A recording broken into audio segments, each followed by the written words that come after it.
Hello, everybody.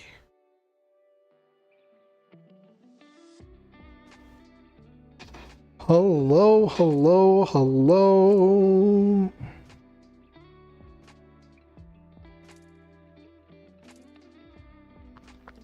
Okay.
Okay. Alrighty.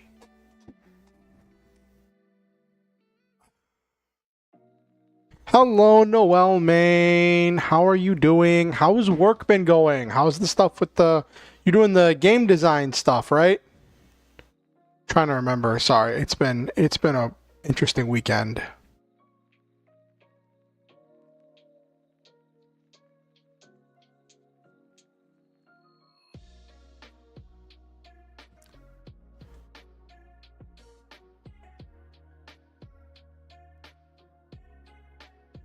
Okay. That reminds me, I need to do...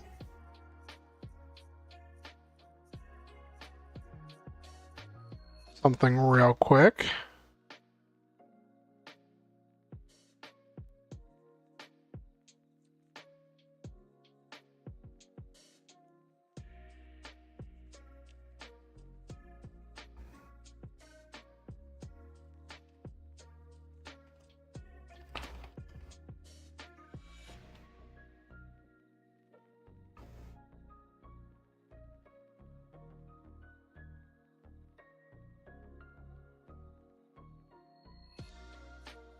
No, that's not the one I wanted to do.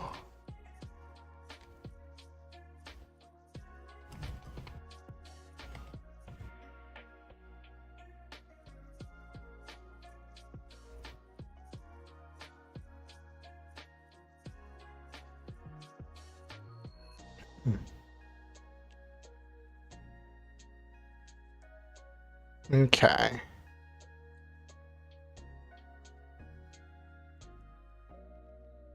Okay. Got that situated. Okay. Gonna be lurking? Okay. Hello, Nabiru.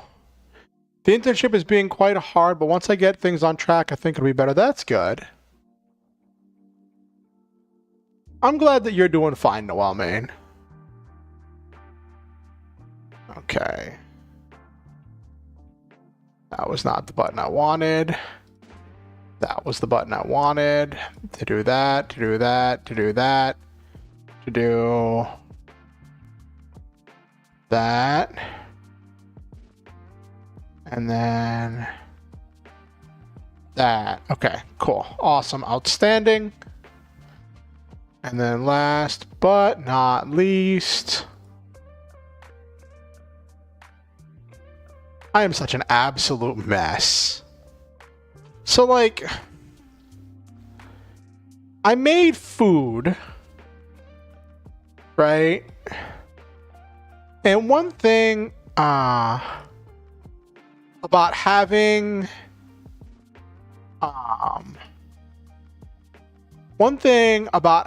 an entire fridge to myself, right?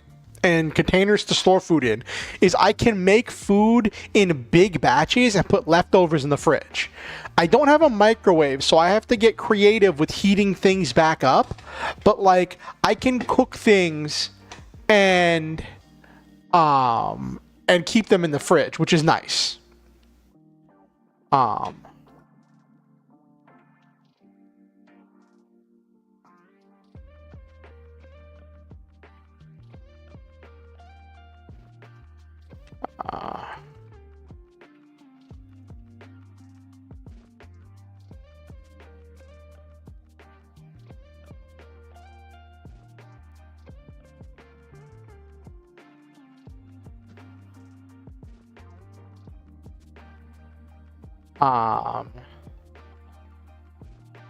Ooh.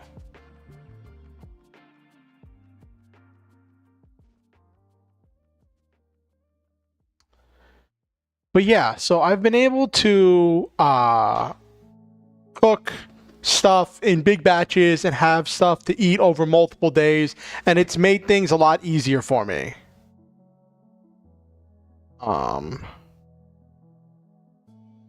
Let's get to the just chatting screen, shall we?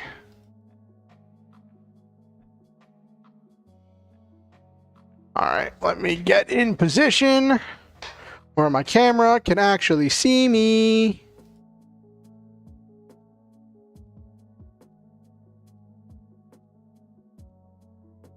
There we go. All right. So, stretching. Oh my gosh. So, it's a shame Silva's only lurking, but like, I blame Silva for my weekend being so crazy. Like, my weekend being so nuts is entirely Silva's fault.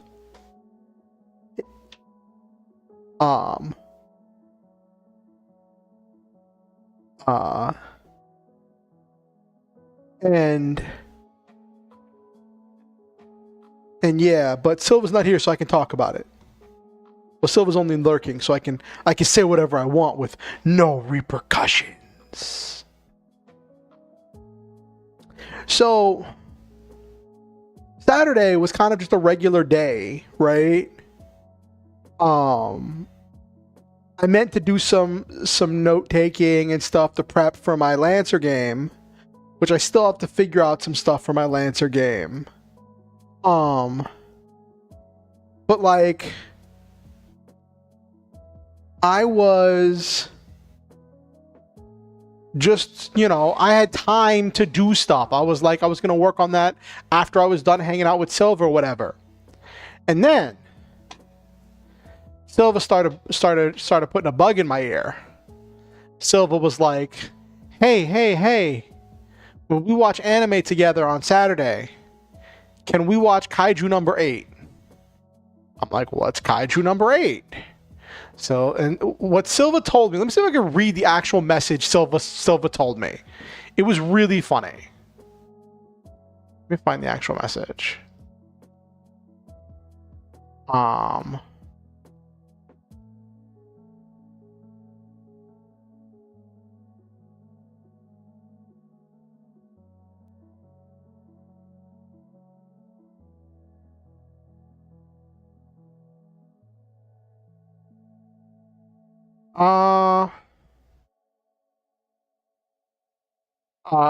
Silva says, so I started an anime called Kaiju number 8. The opening theme is so good. I'm like, cool. Kaiju says, it's bloody to the point that Crunchyroll is censoring things. And I'm like, LOL. Asked, want to check out check it out to see if it's something you want to watch. As far as I know, its setting is one where kaiju attacks are the norm and the JSTF battle against them, and then you have a cleanup crew. The main guy, Kafka, is on the cleanup crew and somehow turns into a kaiju, which that's spoiler for the first episode. And I told Silva at first, I was like, listen, I've had bad experiences.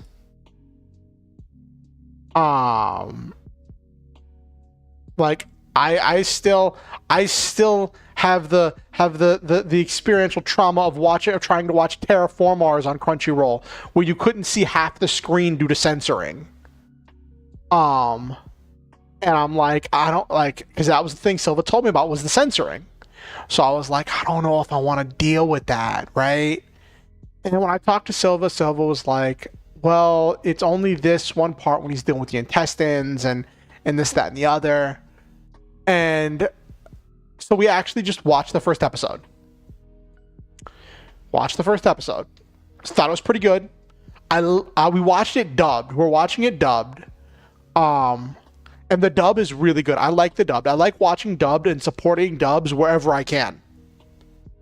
Like, because I believe that having capable and skilled and artistically done dubs is crucial to like the growth of the anime community, because some people just don't have the just don't like subs. Like having to watch with their eyes should not be a requirement of enjoying anime. And also Kaiju number 8, the opening and closing are both in English. They're both Western bands doing the opening and closing. I don't think it's the same band. I think it's two different bands, because I know it's two different songs. But the opening and closing. Oh, what just did a thing? Oh, my friend I messaged. I was like, I heard something. And I'm like, there's so much to it. Right. And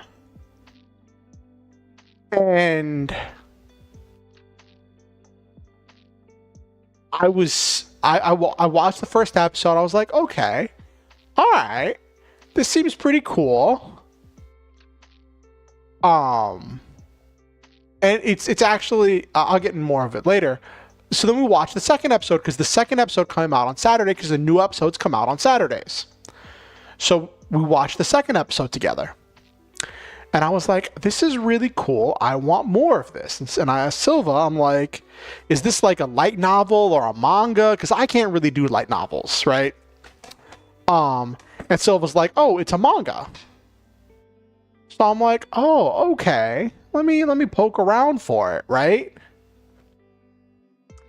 And that night, after we got done hanging out, I went to poke around and search for the manga.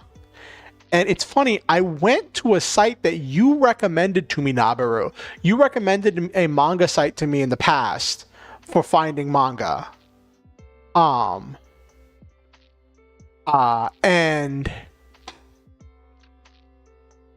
Kaiju number 8. No, man.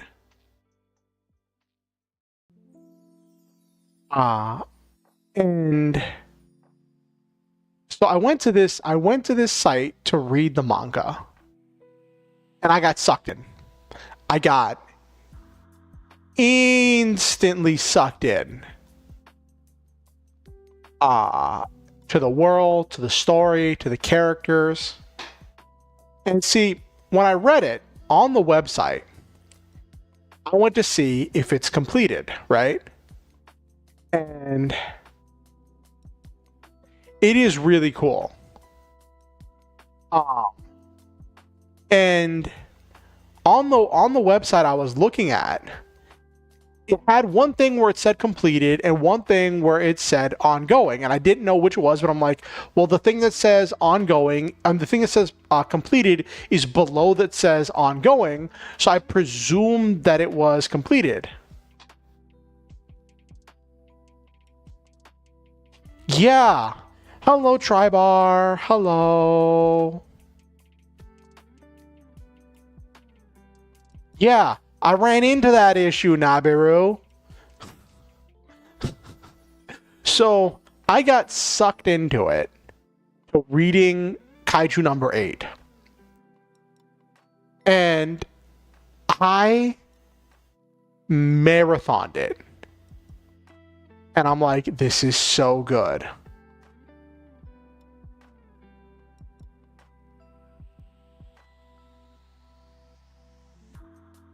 Yeah.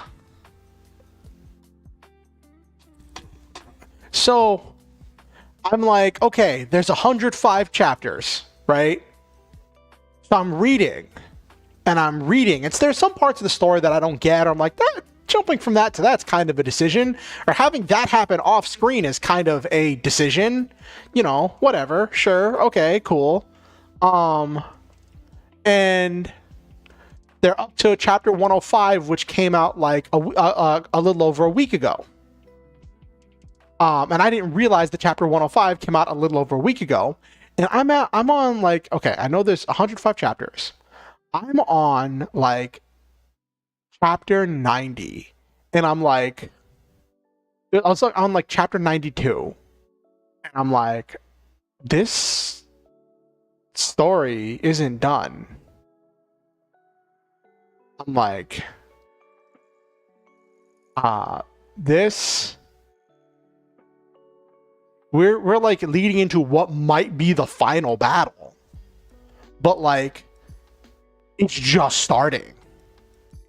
And I was like, what in the world? So then I went back to the front page and I saw where it said ongoing, and I'm like, oh no, did I just commit the classic blunder of getting sucked into a manga that's still ongoing? Did I do it again where I just kind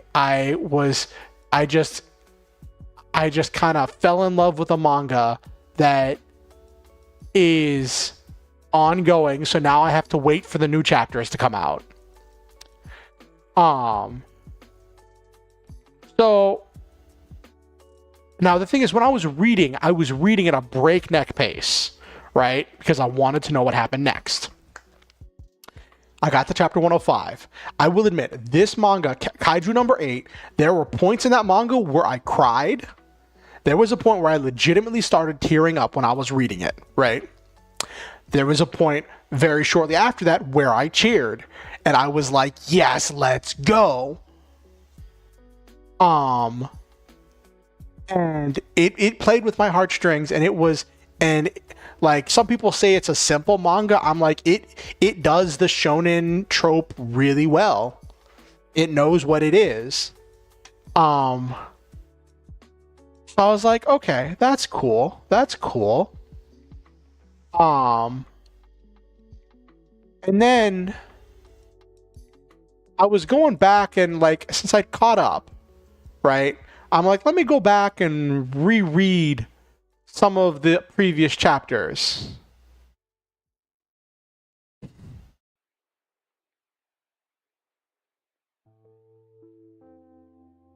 Yes, exactly, Nabiru. No, this is where it gets funny, Nabiru.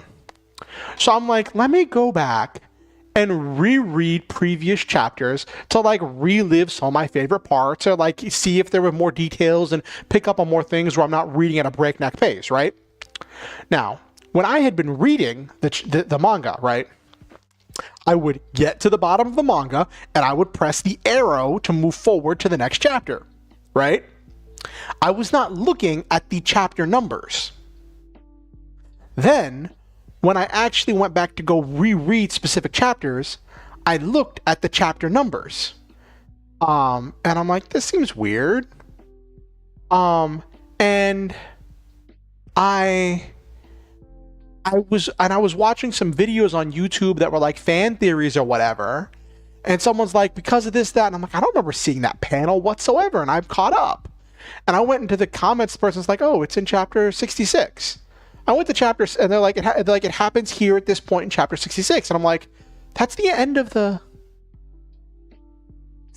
panel." But then when I was looking at that, I was like, "There's chapters missing. Like, it goes straight from 60 to 63, 60. No, it went from 60 to 62 to 66, and I saw starting around chapter 60, it was missing, like, the site I was reading from was missing like 20 or 30 chapters. Like, it was a lot of chapters for the last part from chapter 60 to 105. Like, a big bulk of the chapters were missing.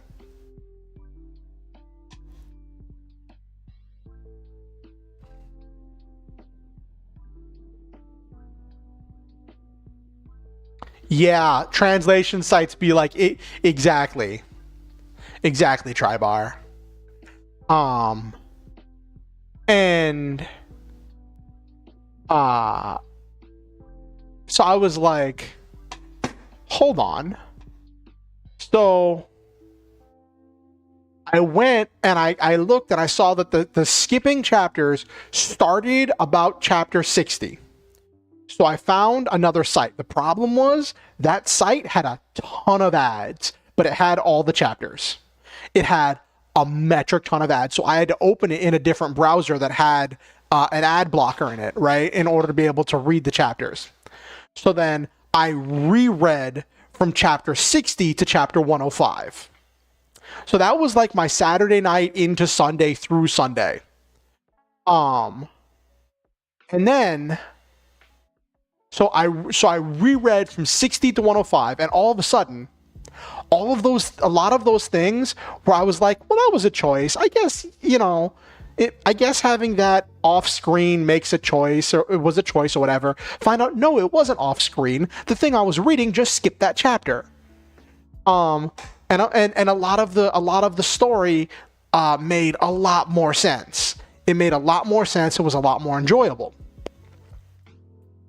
And then when I saw the thing about like the last panels being cut off, I was like, wait a second. So I went back and I don't know if it was because there's like English releases of some of the stuff, and the first site I was doing was fan translations. It didn't have pictures of like the English releases. But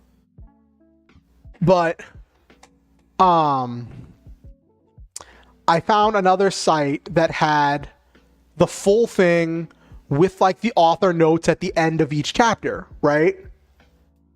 And the table of contents at the front of each volume. And I was like, oh, there's panels missing. And here's stuff where the author is sharing some world building stuff.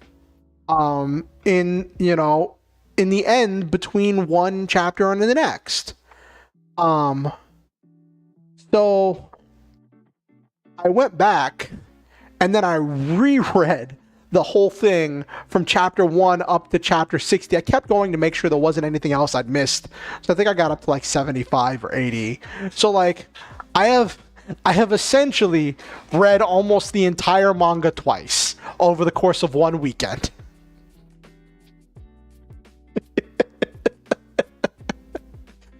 Or at least all the available chapters. And whoo, what a ride. When I was talking to Okusen about it, and I was like, yeah, I kind of just inhaled this manga over the course of one weekend. And Okusen's like, you're gonna know so much about that story. You're just gonna become like one of those manga YouTube channels where you just start talking about the manga as videos. I'm like, oh my gosh, I don't think I could do that.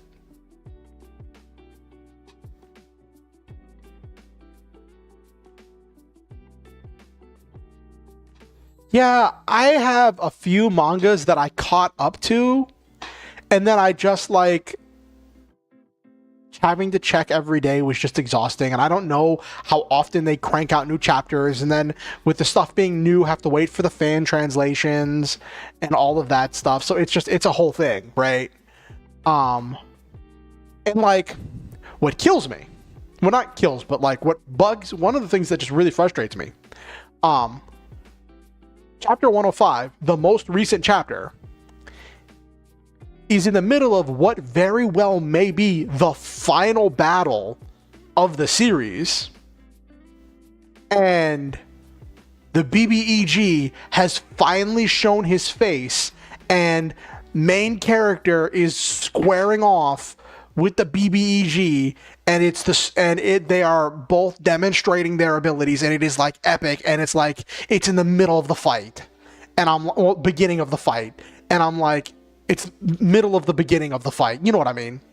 And I'm like, oh, now I'm invested.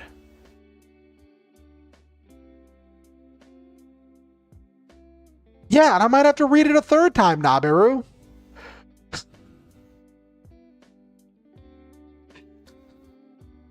I might have to read it a third time, Nabiru.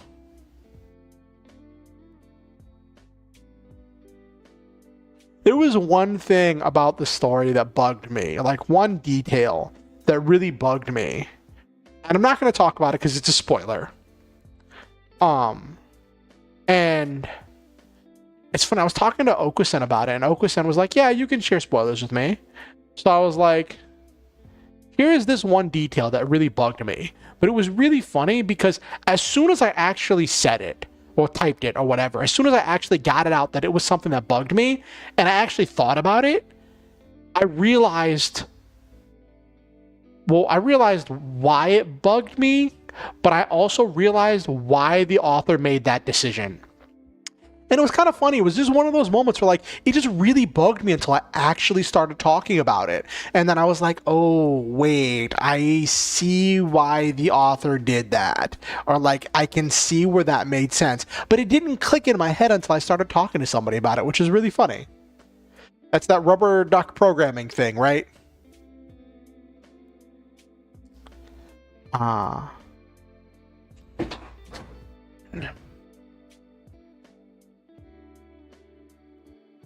What?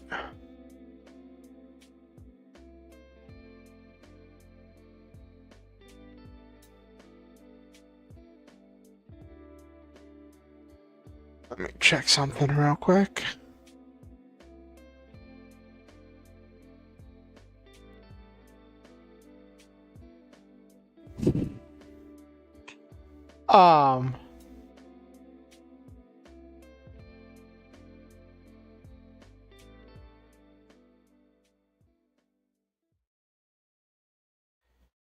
Yeah, that's true.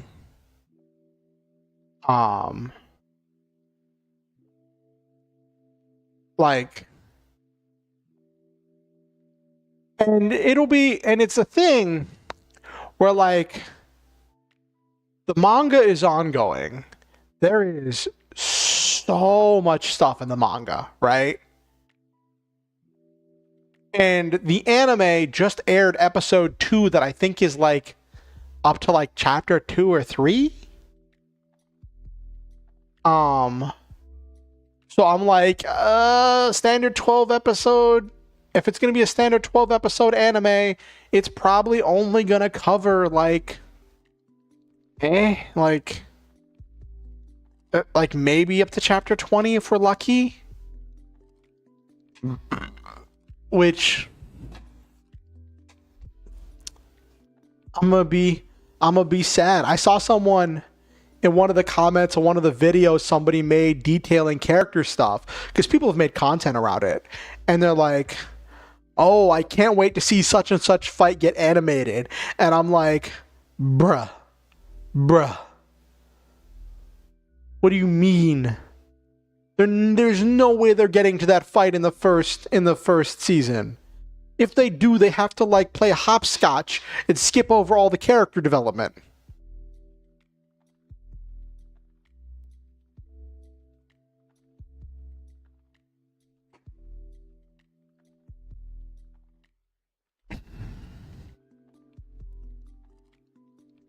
Like, it just is what it is. Let me check my phone, because I was reading it on my phone. Oh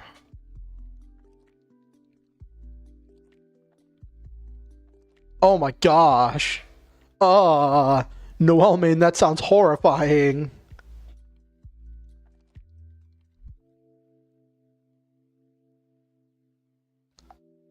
I would cry.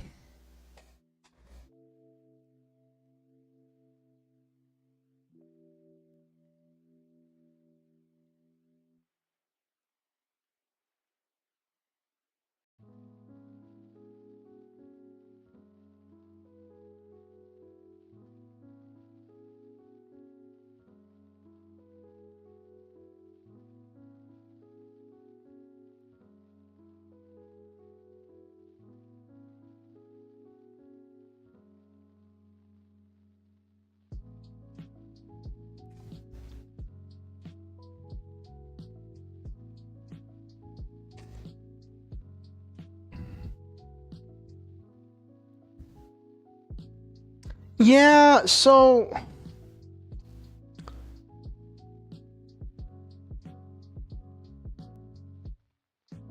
I think I can talk about this because it's not super much a spoiler, because like it's something that happened in the first episode.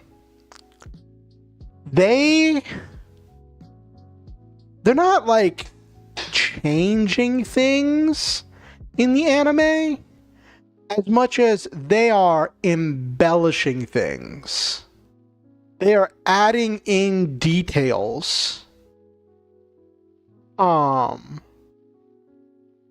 adding in details and other stuff that I don't think is going to have a lot of consequences, but it makes me wonder what they're going to do with it, Nabiru. Like, in the first episode of Kaiju number 8, there is the scene where Kafka tries to lead the kaiju away from Leno Ichikawa so Leno can get away and call for help. In the manga, he doesn't even go more than like 2 steps before the kaiju like smacks him back and like catches him with its claws in his chest, right? And where he gets injured, he just gets like slashed, and then it just like crunches on his leg, right? In the anime, he runs, it chases him, and he keeps running. He leads it on a wild goose chase, running and jumping and demonstrating this amazing athleticism in the moment. And it is this amazingly animated scene that is so entertaining to watch in the anime, of him thinking on his feet, running hard, and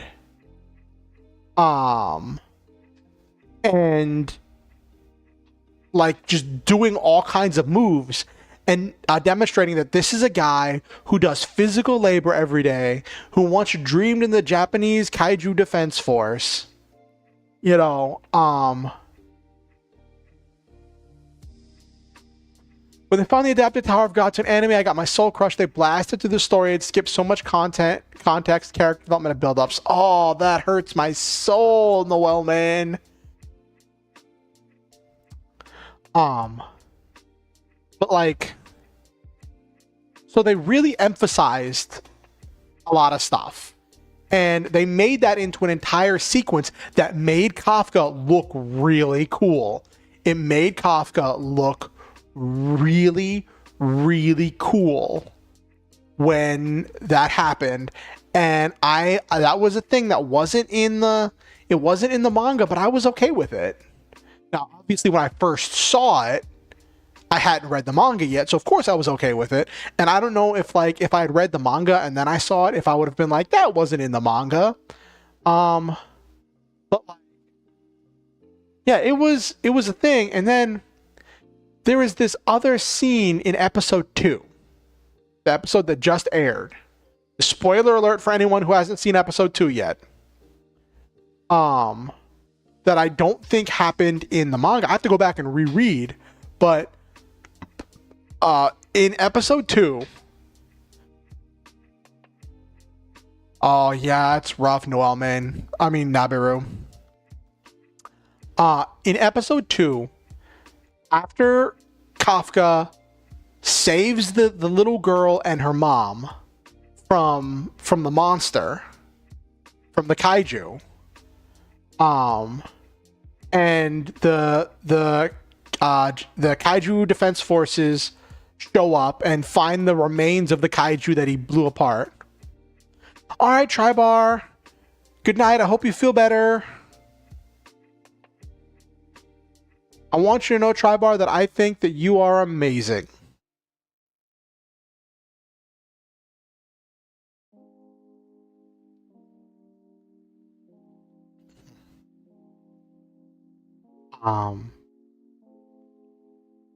But there's this scene where they're talking to the little girl, and the little girl says, rest well, Tribar. And the little girl says, and they're like, don't worry, we're going to destroy all the kaiju. And the little girl says, but not the good kaiju, right? And then they're like, what do you mean good kaiju? It's like the kaiju, the Mr. Kaiju that came that destroyed the other kaiju and saved me and my mommy. And that scene where they're just like, where Mina is like staring at the little girl horrified, like, what do you mean good kaiju? Right? And it's just like this like rattling moment where Mina's just like, what? And I don't think that was in the manga. Like that scene where the little kid says, like, let me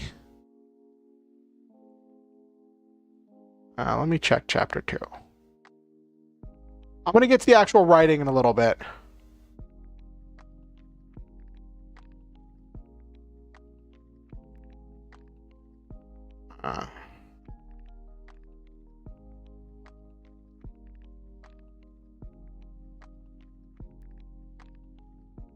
Yeah, it doesn't have what it's like for them when they got there.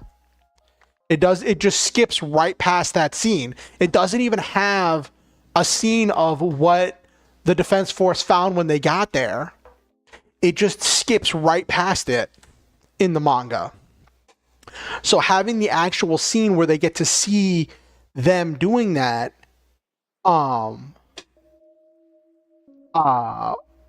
is like, whoa, I'm wondering where this is going. And like, normally for especially in the first part, a lot of the story is very zoned in on Kafka. And I'm wondering if they're gonna like do more of those scenes that are like zoomed out a little bit to show how everybody is responding to Kafka and to Kaiju number 8. And we'll see how it goes.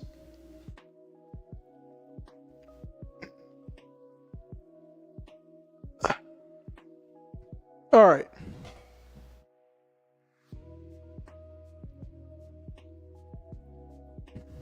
Yeah, definitely no all main. But like, I'm really hoping that like, since Kaiju number 8 is being made by Toho, the company that makes I think they're the people that make Godzilla and the ones you go to when you need a good kaiju film, right? So like, I'm hoping that like they get some good stuff for that they put some good stuff and some good world building into Kaiju number 8. So now I'm just like, well, rip my feelings. Kaiju number 8 is, I gotta wait for the next chapter, and I gotta figure out which site's gonna be in the next chapter and if they're gonna have all the panels.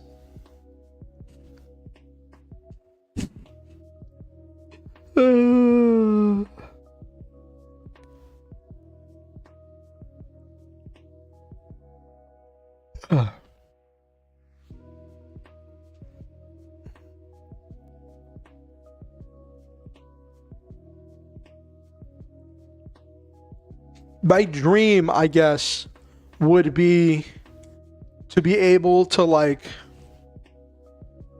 read Japanese and be able to like order all of the volumes or chapters whenever they come out and be able to like, you know, actually buy them and support the artist. But that is not something I'm financially able to do at this point. I acquire mine through a variety of means that we won't go into. But always support the official release if you can. But yeah, so yeah, that was my weekend. And then I had a fun session with my Lancer group in which I had been coming up with this rival party for the players to interact with. They didn't show up in this session, but the players got their first hints of them. And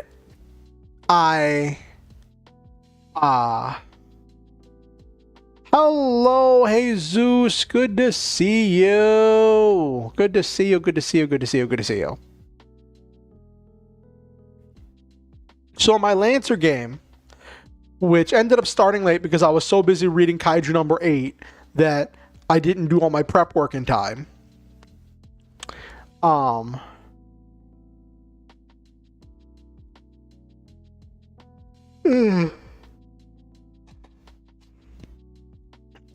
I introduced the concept of these NPCs that's be an NPC party that the players are going to clash with. That I want to have as like recurring characters to be like recurring villains that my players go toe to toe with. And I'm like, it probably would have been cooler if I'd introduced them as recurring villains way back in the first arc. And then had them be like constantly pursuing the players. But like there's always been the threat of this Lancer group coming after them, right? They've been always avoiding detection and staying out and trying to stay out of trouble and moving around. And so it's just a thing.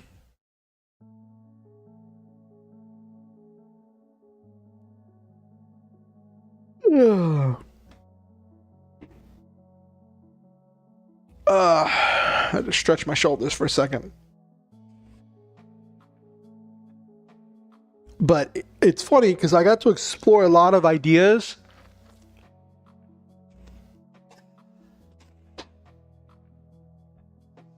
Yeah, that's kind of where I got to, Nabiru. So I got to design a party that was like kind of like if there was a player party, but it was NPCs, right? So there is a ranged combat specialist, a technical specialist, and a melee combat specialist. And I made them different tropes. Where like the ranged combat specialist, you can act as either completely different ends of the spectrum or it can be mirrored to their counterparts. Yeah, these ones are like kind of like a bit of a more bizarre thing. So the ranged combat specialist is like kind of your stereotypical optimized character that's like designed to do a bunch of damage and lay down a lot of hurt at long range while sniping from a very safe position, right? That optimized character, call sign, remote death, but I wanted to give each of them a quirk, right? So when I was designing the NPCs and I was looking at the NPC options, because in Lancer, how you build NPCs is you have a specific frame that comes with certain base traits, and then you choose from a list of optional traits. Each thing will have on its own 1 to 2 optional traits, and added unless it says to add more optional traits by a template that you can give it to modify it and add in more optional traits, and you can mix and match. But like one of the things I like about Lancer is that without doing too much homebrew, without like having to come up with your own feats, and without having to come up with like homebrewing things, you can make some very unique and flavorful and fun NPCs just using the base mechanics of the game and the stuff they've added in the different expansions, right? And so one of the options for the thing that the NPC base frame I used for remote death was a thing to make it really hard to hack, where like they get all things trying to hack them get all this difficulty, they get this bonus on their tech saves, and I was like, that looks really cool, and that's an option I can choose, right? So I was like, wait a second, what if I extend that? Why would this character choose that option? So I thought I'd give him a little quirk, and I'd say, this character, remote death, got hacked one time, and it threw off his aim, it messed with his machine, and he took it absolutely personally. So now, he has heavily reinforced his machine to make it very difficult to hack him. That's also true in Abiru. So the first one, remote death, is hyper optimized, but his quirk is that his character quirk is that he gets really pissed if someone hacks him. He has all these defenses to prevent himself from being hacked, but if someone successfully hacks him, he's going to get really angry and just like focus down that target, even if they're not the most optimal target. So that's like your kind of like stereotypical optimizer who's just going to do a bunch of damage and be very mobile and snipe from the safe vantage points and all that jazz. Then for the tech specialist, I made this one the meme.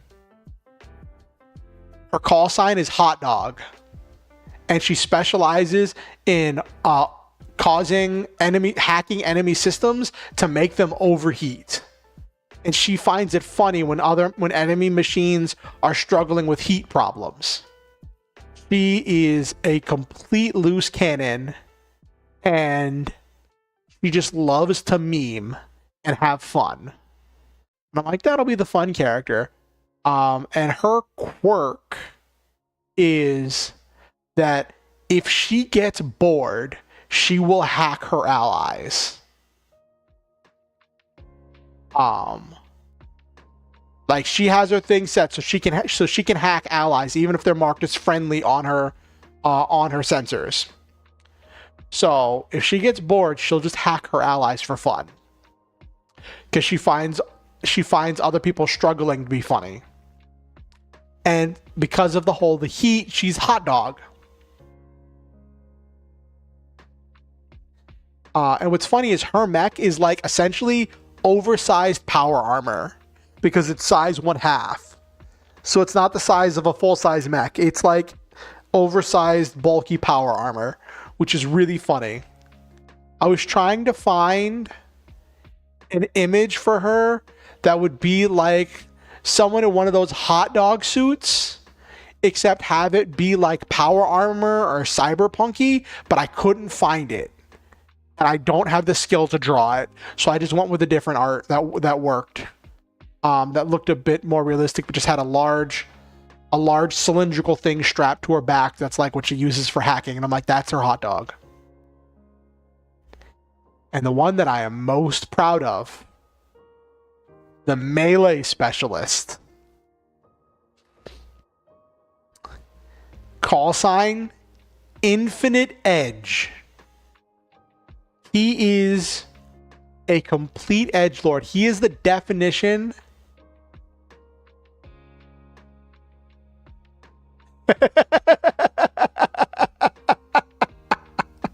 Yes, Nabaru, yes. Blonde in a tank top or the tan mechanic girl.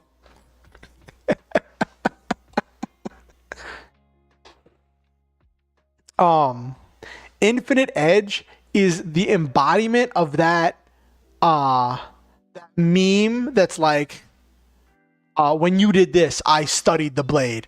When you did that, I studied the blade. While you did this, I studied the blade. And now that the world is on fire and barbarians are at the gates, you dare come ask me for help? Imagine that, but personified. A dude who takes himself way too seriously, thinks having fun is a form of weakness, and is constantly dedicated to using his to fighting with his sword. And he will do whatever it takes to strike down his foes. Even like he will risk injuring, like he will risk damaging his mech if it means he gets to get an extra attack in order to crush his enemies.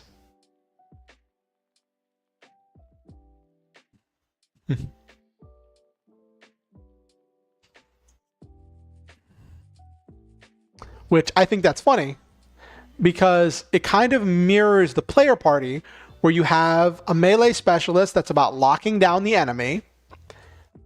You have a ranged combat specialist that's about just raining down missiles on the enemy from way far away.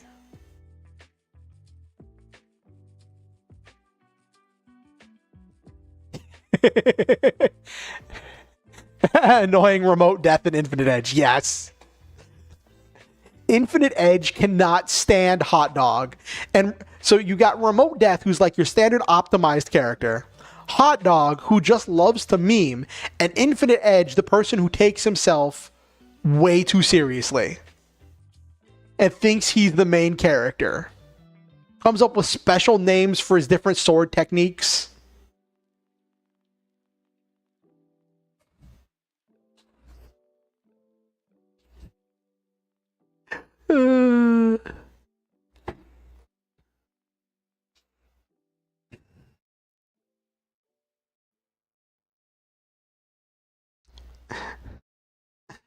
But yes, you've got your... And...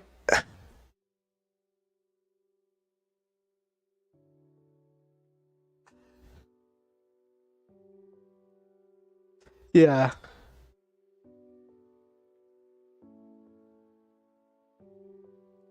I don't play Overwatch, so I'm not super familiar with Sombra.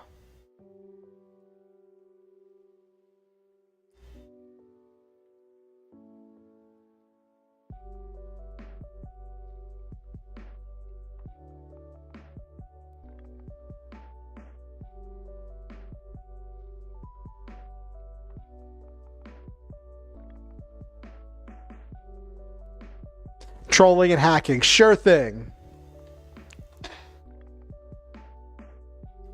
But yeah, and it's like I put a lot of effort into coming up with these characters. I didn't really develop super big backstories. Like, I just kind of looked at where I got the tokens from and took it from there.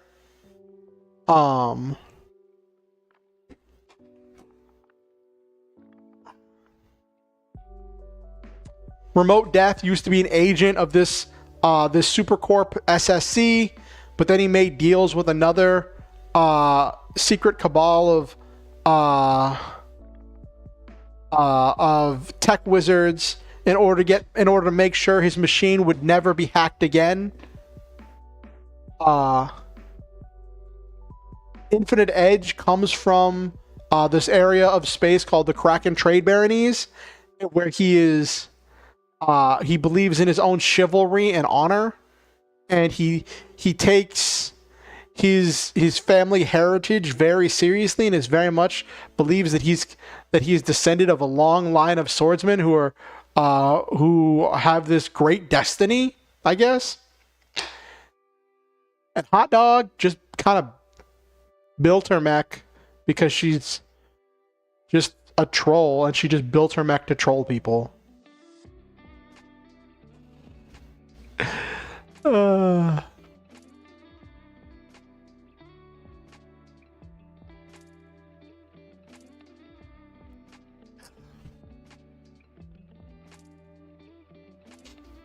Let me see Sombra memes.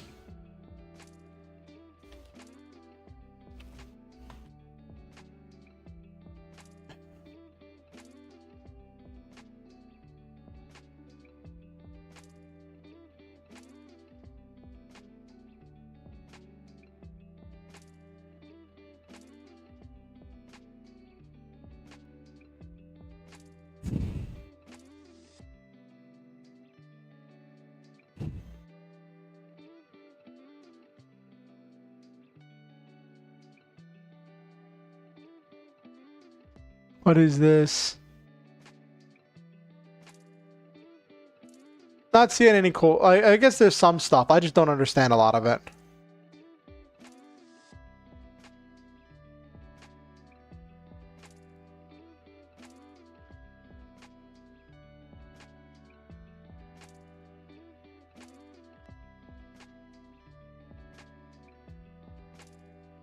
Everything can be hacked and everyone.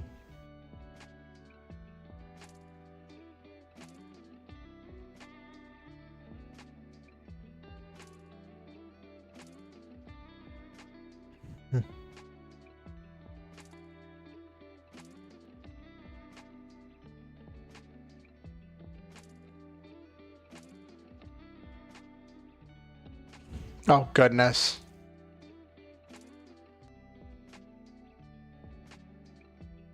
Some people complaining that Sombra's broken. I don't know.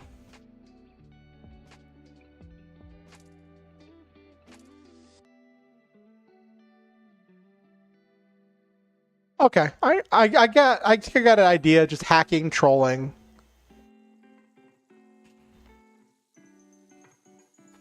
There seems to be a lot of jokes about hacking some character called Farah and making her walk instead of fly.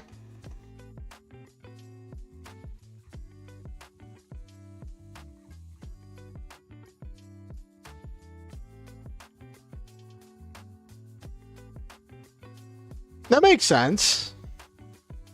Yeah, Noel Main Lancer is a lot to get into, but I really like it. I should hope I like it. I've been running a game for over a year. Goodness.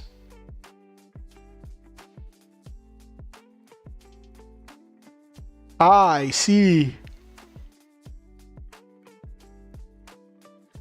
I see, said the blind man to the squirrel.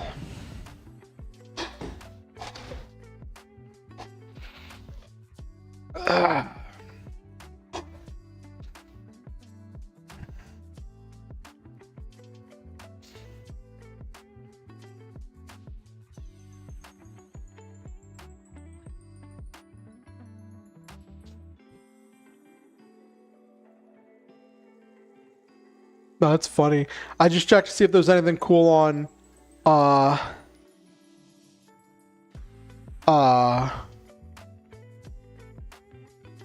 on Twitter, and someone shared a thing about some Polish mountaineers scaled his country's highest peak, which is like over 8,000 feet, and found a cat just chilling on top of the mountain. Like, no, that's the cat's mountain.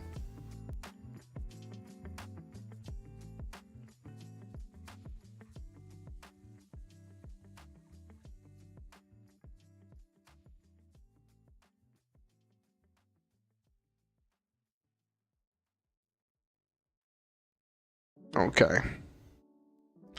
Let's get to the actual writing of tonight's stream. I have invited all of you to write with me. Grab your projects, grab your homework, grab your grab your I don't know, game design. You trained to climb the mountain? That's crazy. Oh, I have one meme I gotta share before we get to the actual writing tonight. Boop. Whoop.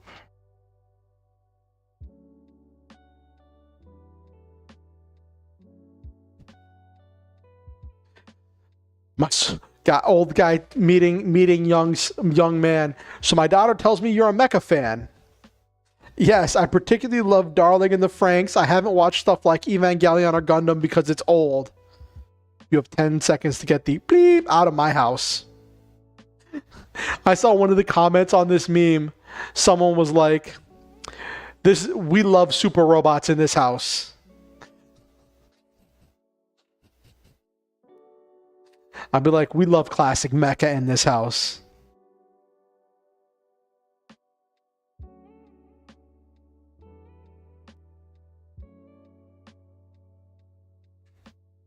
Okay.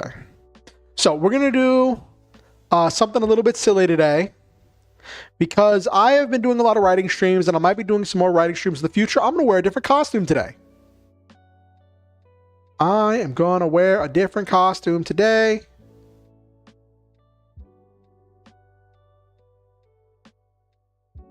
I'm wearing one I haven't worn in quite a while. Oop. Not doing the voice reverb because I feel like that'd get old if I did that all stream, but just going to be shining golden. It's just gonna be golden armor. One of these days, I'll get the Mark II version of this armor that looks so much cooler. Well, not cooler, just different. But I'm fine with the free version for now. I think the cape is a good addition to it. Ugh.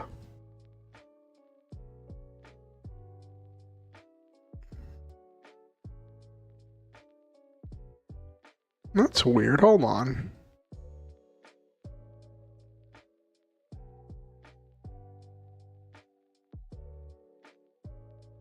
Okay, so there is an outline. Okay. Just since I'm so highlighted, you don't see the outline very well. Okay. All right, let's get to the writing for tonight. Tonight we're writing chapter 4. All right.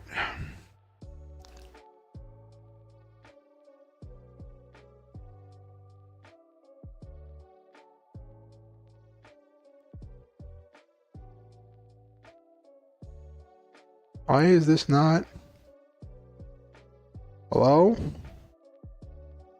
Bonjour?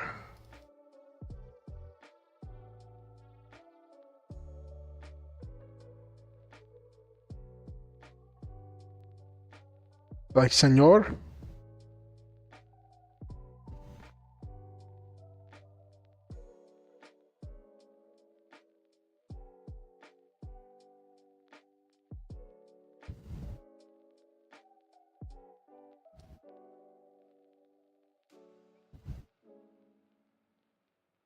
Oh, I did make one change because I finally Googled what like ink and corp mean, and color me surprised when I learned that ink and corp mean the same thing. Like, color me surprised. I'm like, oh. Okay, they both mean it's a company that's owned by its shareholders. I'm like, I don't want GAO to be owned by its shareholders, so it has to be GAO LLC. I might just call it GAOCO. Excuse me. Yeah, I think I'm going to change it to GAOCO.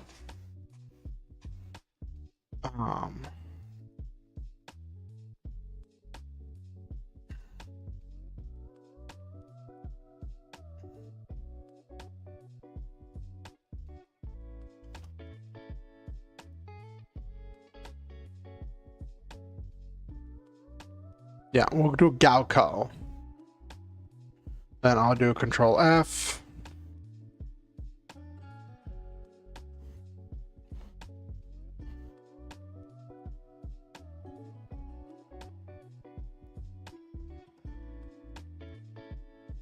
Okay.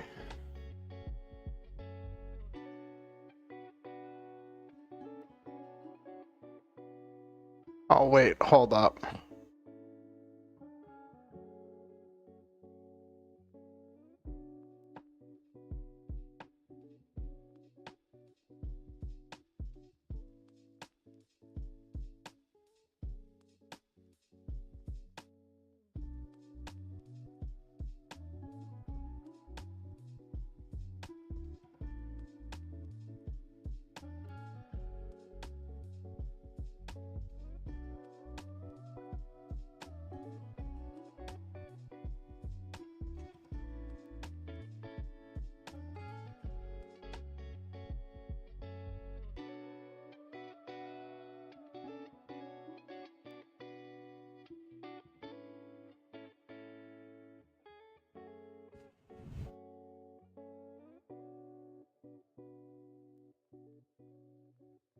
Okay, did I fix all of that? It was making double. Okay, cool. Now let me save. You're gonna grab your light novel to ride along? Cool, awesome. Awesome, Noel Main. Go for it. I encourage it tonight. You know, that's one of the things I love about these nights. It's all of us writing together and working on our creative projects, and whether it be homework or studying or whatever. I gotta write like a thank you note to like Stream Beats one of these days, because like their music has really helped with setting the vibes. Okay. So, let me go to...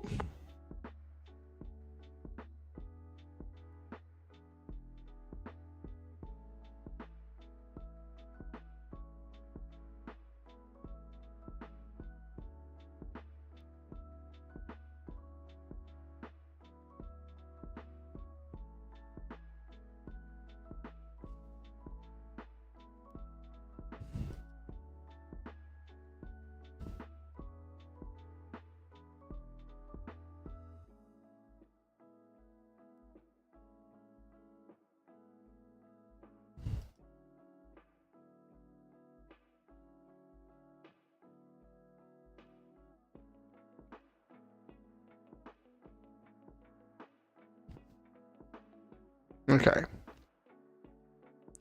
All right, so now we got that fixed. Now we're writing chapter 4 tonight, which, let's go up here. Chapter 4 is the start of block 2, which is going to be the conflict of Act 1. And this is where we have more of the longer term reaction. Whereas chapter 3 was the immediate reaction right after the inciting incident. Chapter 4 is like the longer term fallout of what happens, what decisions are made, and how stuff starts to pan out. And in chapter 4, Gaoko decide that they want to move forward with the Guardian Angel Armor Mark II at development and start training their operators and using and controlling the Brave Drive. Jonathan kind of starts to feel useless here, and this one's good. This one might be a little bit hard to write because we're going to be dealing with a lot of his insecurities. Because while he is an emotionally intelligent character, he's not. He still has flaws, right? And he is still self-conscious about his age and feeling like he may have missed his chance to chase his dreams and to be successful. And whereas before he was the only operator of the Brave Drive, now everybody's getting trained on the Brave Drive. And he sees the other operators picking up on it faster than he did. He sees the other operators being faster, having more endurance, being stronger, like physically stronger, and just in general being younger than him, and all the stuff that comes with being younger, having like crazier ideas and all the stuff that comes with being younger. And he starts to feel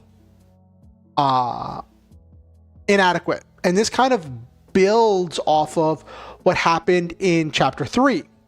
In chapter 3, Jonathan asked Oku if they were going to start training the other operators, because he was kind of saying, I guess you're not going to need me once you have the other operators.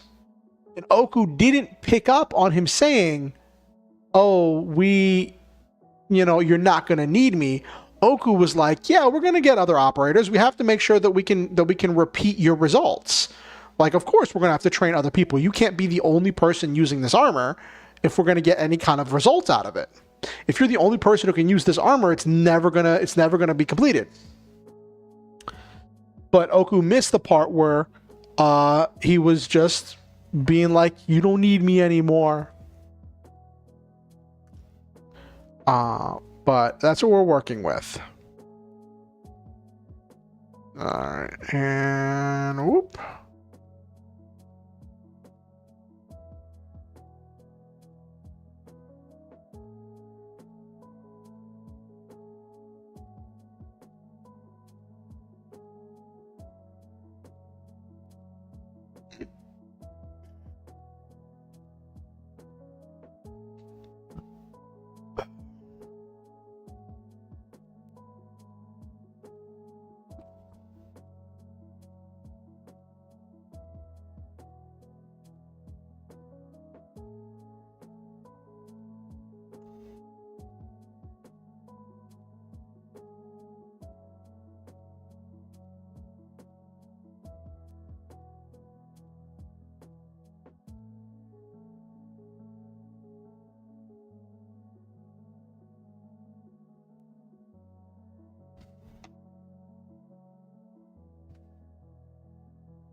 But I don't want to call it Zoom. So he gets put into a Zoom meeting where his CEO gives like the whole thing about what they're gonna do with the company.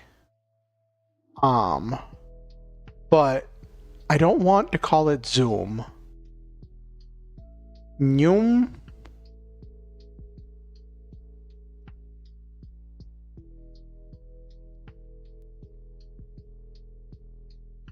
I'm gonna call it teleconference.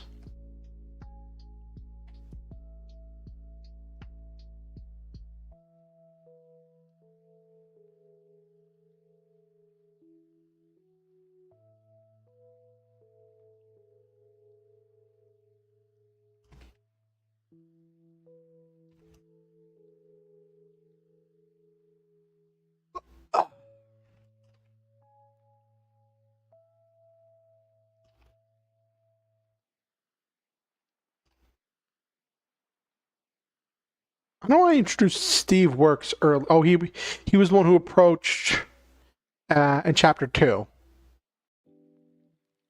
Chapter 2.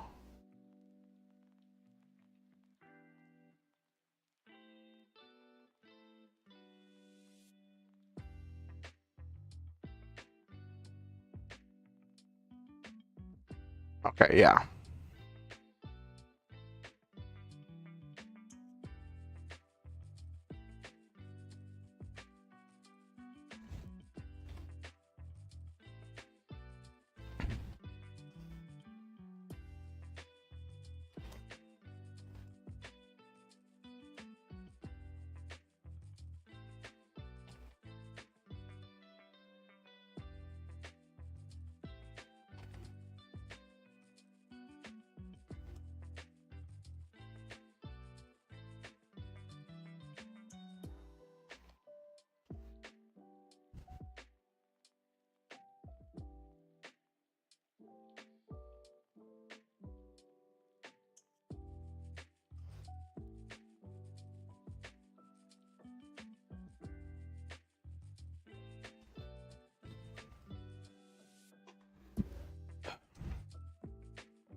That's not the button I wanted. So this is where he's giving his speech where he's talking about how he talked to the owners, which is why the thing is that Galco is an LLC. So they have a small group of owners that own, it's privately owned. It's not like a publicly traded company.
I don't know if I want to have this line, because this is part of it. Why they kept going was that they didn't want to release the Brave drive. But part of why they didn't do it was they didn't want to release the Brave drive because they like to believe that they're the good guys, right? And they don't want to be responsible for the human rights violations that could happen if the Brave drive was made public in its current state. Of people being exploited in order to generate electricity. But I don't know if he'd say that in a company-wide meeting. I think I'm going to save that.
Okay.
Okay.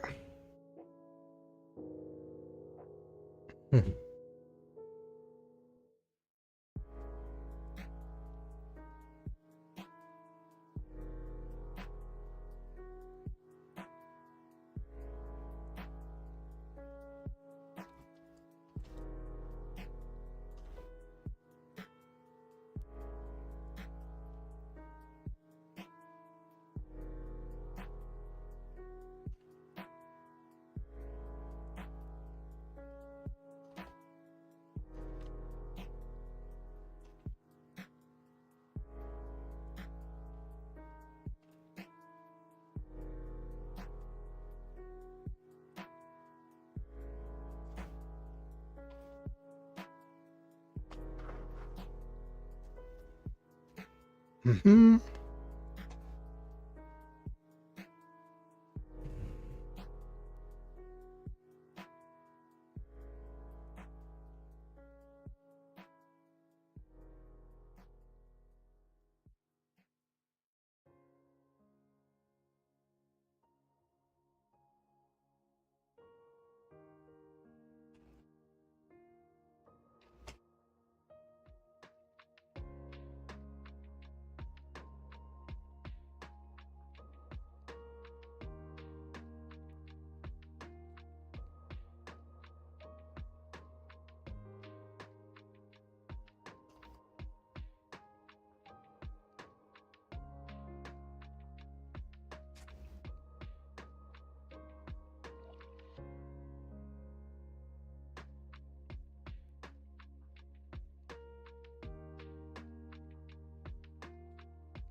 Remote deep earth dig base. Okay.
So, chat. This will be a little bit of a moment for audience participation if anybody's chilling and listening.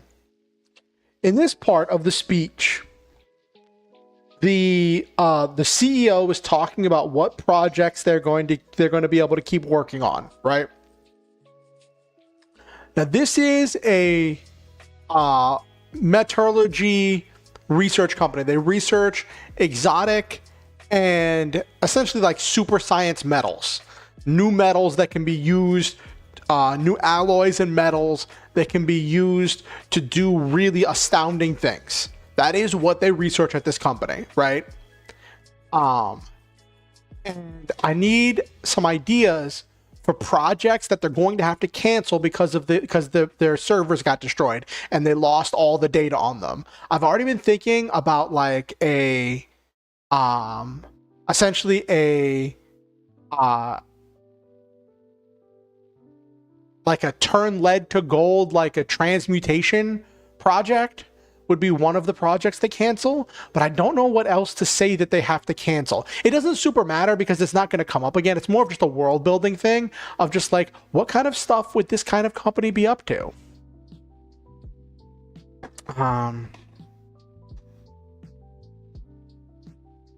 Make up my own metal name. Ooh.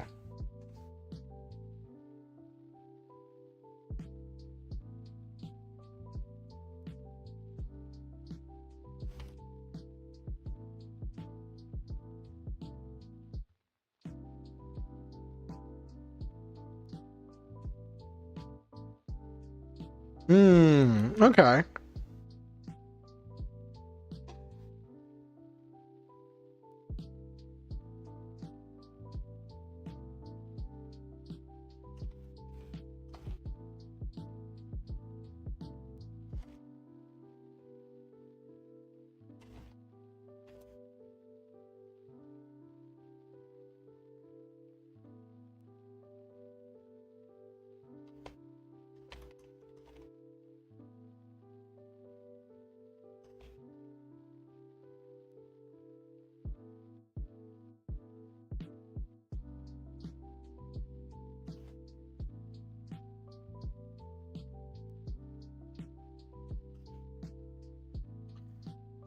Because when the business is creating things, there's tons of ideas that are planned but never done. That's true, Nabiru. Oh, you okay, Jesus?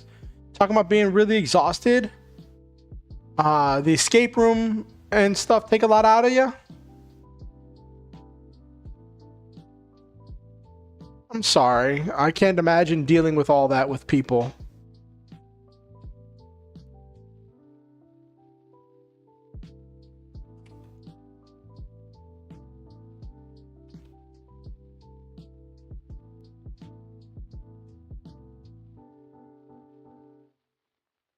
Running to scare people and it gets very exhausting.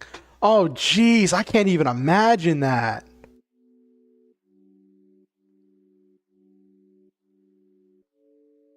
Project names, but no details.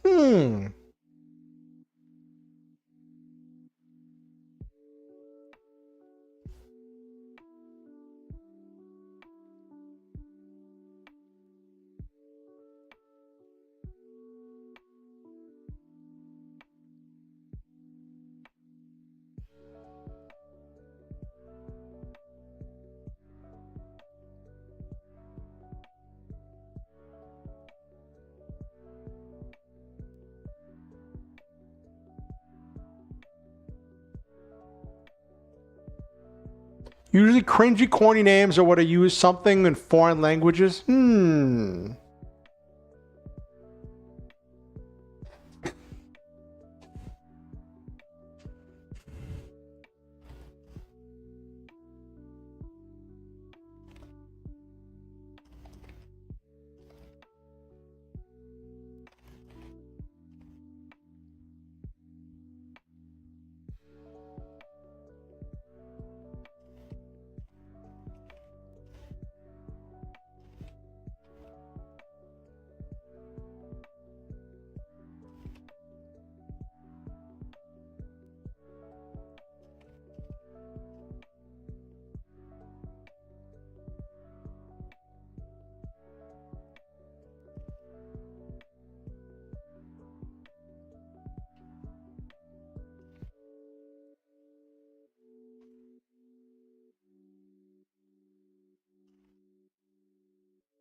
Golden Transmutation Project.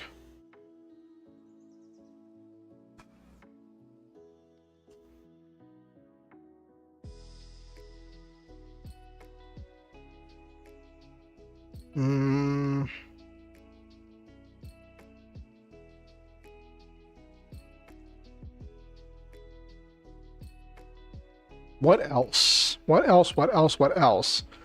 Golden Transmutation, some kind of metal, making up some kind of metal.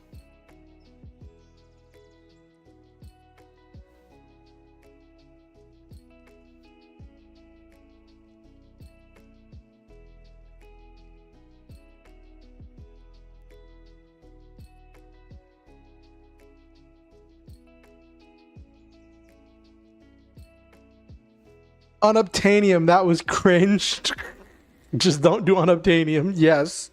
Oh my gosh. I still, for as much money went into the Blue People Avatar movie, I cannot believe that unobtainium actually made it into the script.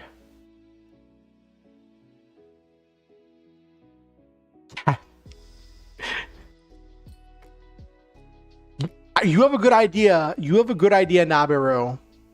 I like it, but I'm going to run with it.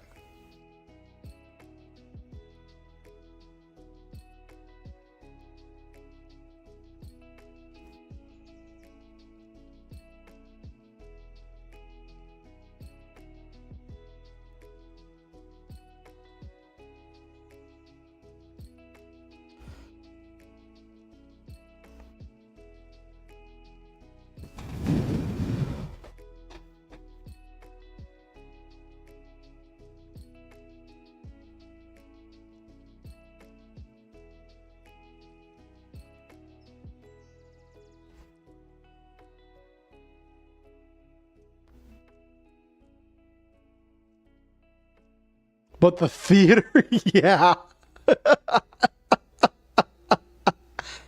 uh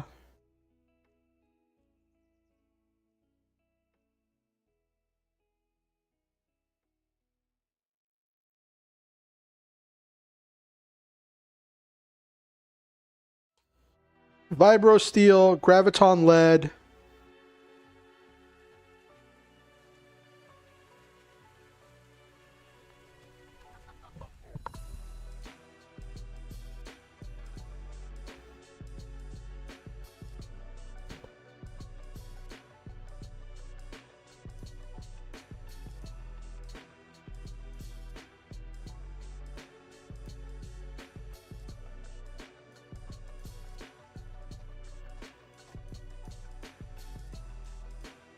So I'm just imagining what this is.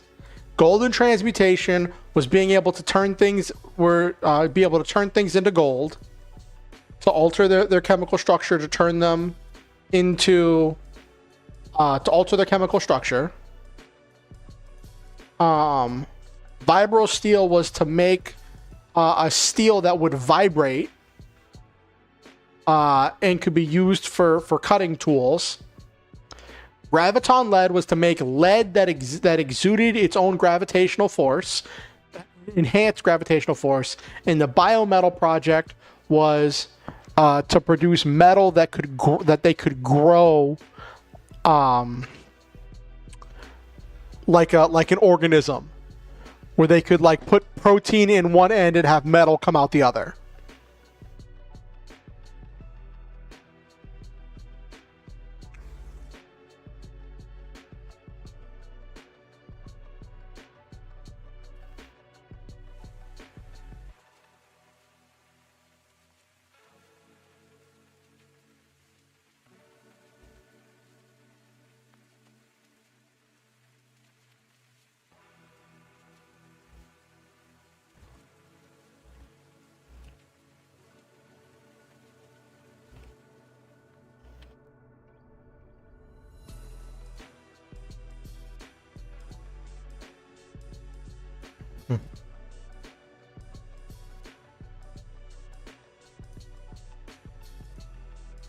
Hmm.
Test out your Gridmon changes tomorrow. Nice. So are you testing it yourself, or do you have test players?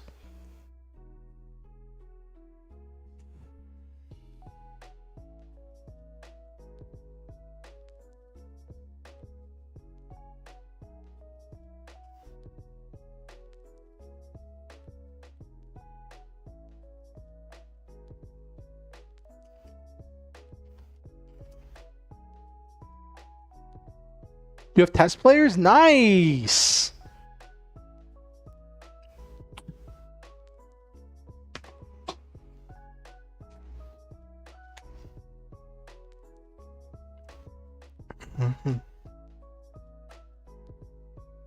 Oh, what? I got something.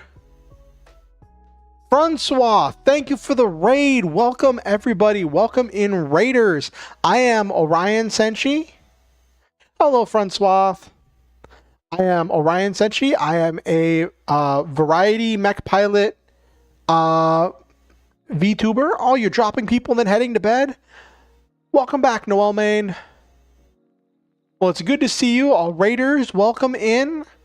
I am a mech pilot VTuber. I do some classic games. I do writing. I do TTRPG stuff. I do some game development. I do a lot of stuff. I'm definitely a variety content creator. Right now, I'm working on a novel project. This is called Archangel Armor. It is a story about a character who operates a suit of power armor that is run by a special drive that generates electricity in the presence of strong emotions, and that powers his suit.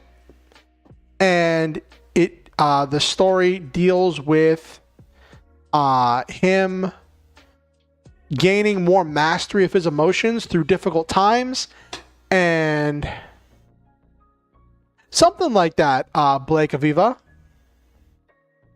But yeah, and as he's mastering his emotions and dealing with difficult situations as the story unfolds, we are in chapter 4 is what I'm writing right now, which is the long-term results of, like, so last stream I wrote chapter 3, which was the immediate results of the inciting incident. The inciting incident was that the base where the main character, the facility the main character worked at, was attacked by these monsters, like a combination of a wolf and a bear.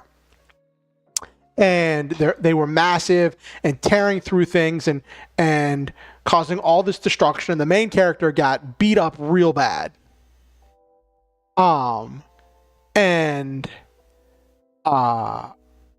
We dealt with in chapter 3 the immediate fallout where people were visiting the main character in the hospital and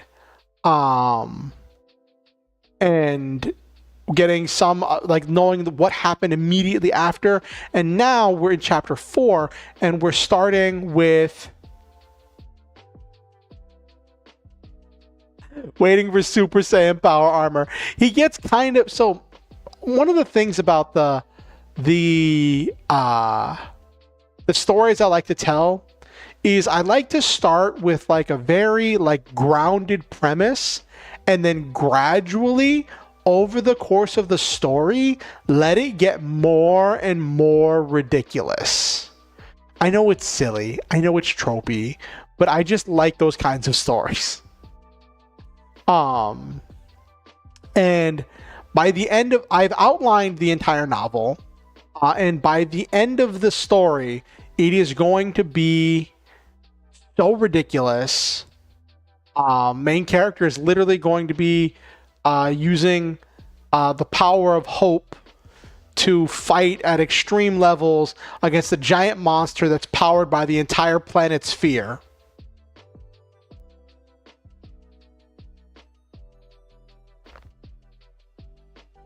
Oh, you're the exact opposite, Jesus. You like to start with something ridiculous, then end with something believable and grounded?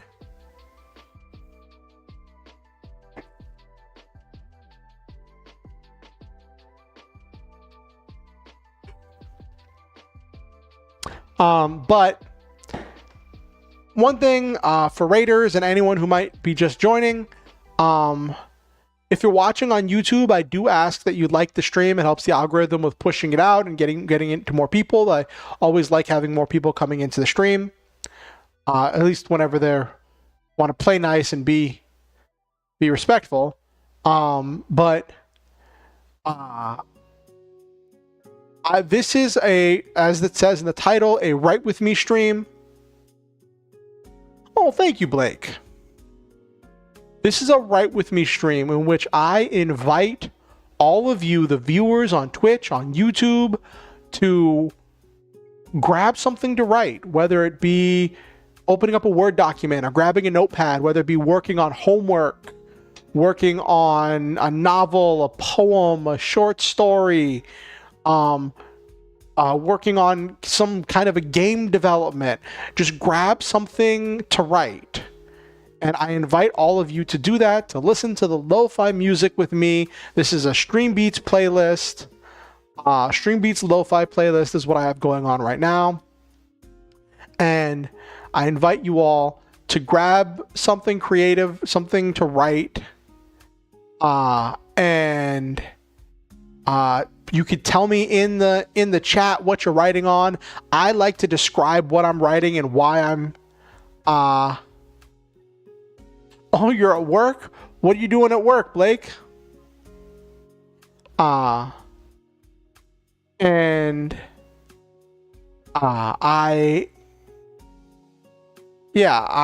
have the Stream Beats lo-fi playlist going. I'm going to describe, and I like to talk through things when I'm writing. I've developed to where I like to, 3D modeling. Nice. What are you 3D modeling? Are you making stuff for like a game or something? But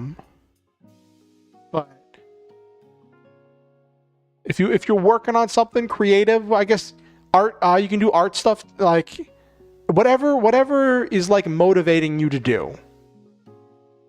Mostly for construction. Nice. I invite you, if you're working on anything, whether it be writing, whether it be art, whether it be whatever, tell me about it in the chat. I'm going to tell you. Oh, thank you for the subscription, Blake. Welcome to the Star Hunters, where we shoot to the stars, have wonderful adventures, live our dreams, and always stop to enjoy the memes. Thank you for subscribing. I appreciate it. It really means a lot to me. But yeah, tell me what you're working on. I'll tell you what I'm working on, and we can all encourage each other as we work through this together.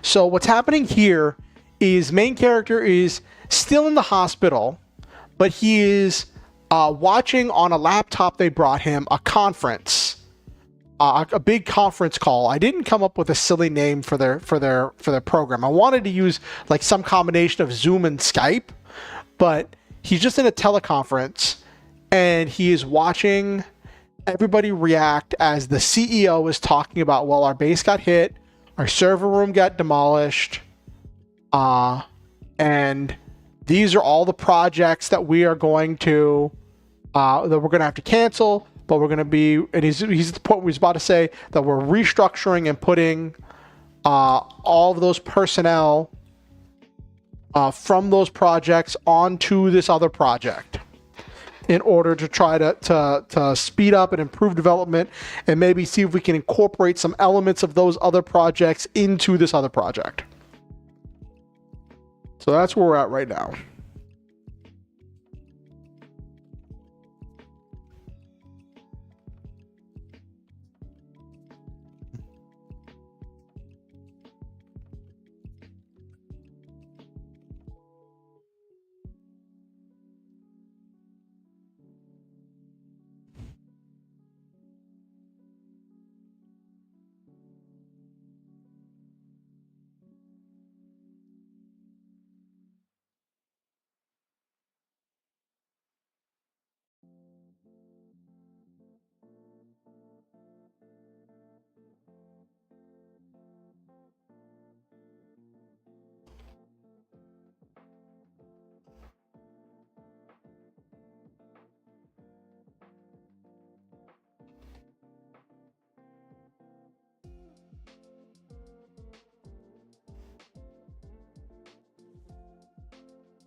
Also, Blake, One thing about me, I do like to speak at the end of the stream. I'd like to speak positive affirmations about my viewers, and it's one of the things about giving words of affirmation is one of the things I like to do to my viewers. So I will say to you, in case you aren't here for the entire rest of the stream, I will say to you that I think you are amazing, you are valuable, you are important, and you are awesome.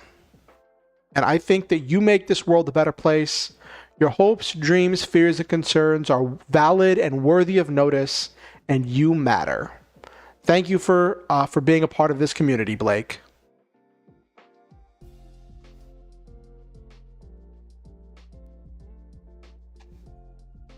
I think it's important for all of us to, when we can, speak words of affirmations to each other in order to give each other,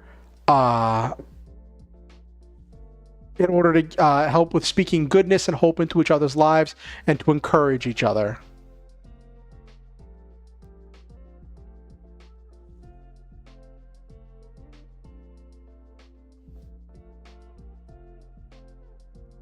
Okay.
Do.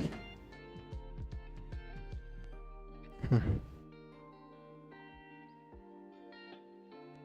starting a new arc for your light novel. The main crew needs to reach their destination and gain a few allies with a giant train that rides through the land they need to cross. The way you wrote that, or just the way I read that, made me think that they need to become allies with the train. So I just imagine some kind of like a talking train being convinced to go on an adventure. I know that's probably not what you meant, but like I'm just imagining them having to become friends with a giant train.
Let me make sure this word means what I think it means.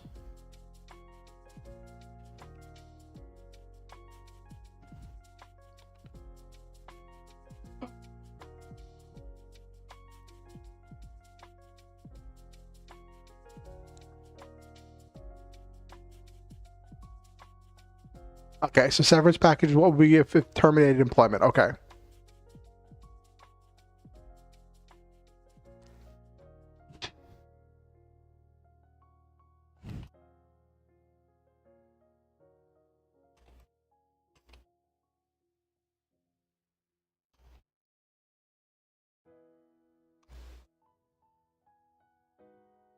Yes, exactly, Jesus. Oh no, I meant like they need to get the train in time. The new allies pilot the train. Okay. I don't know why. I'm just imagining like you must build a new ally, and your ally is the train. You must gain a new ally of the train.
Build a new ally. Suddenly hear a voice faintly in your head.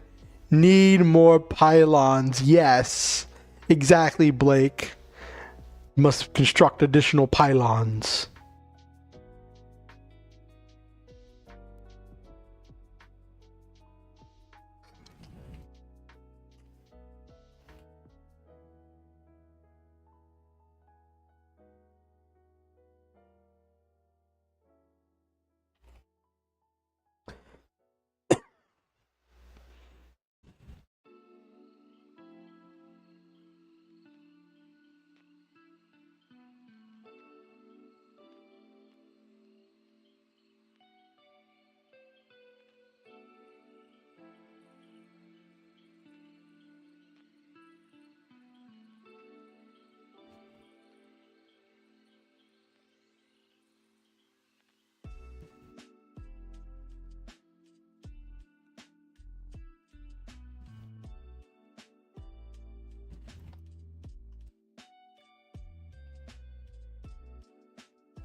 Okay.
Mm-hmm.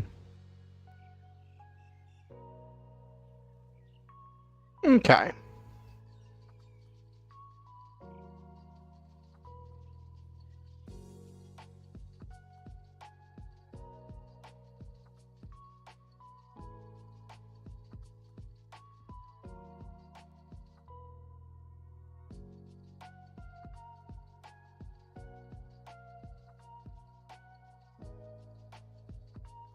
Okay.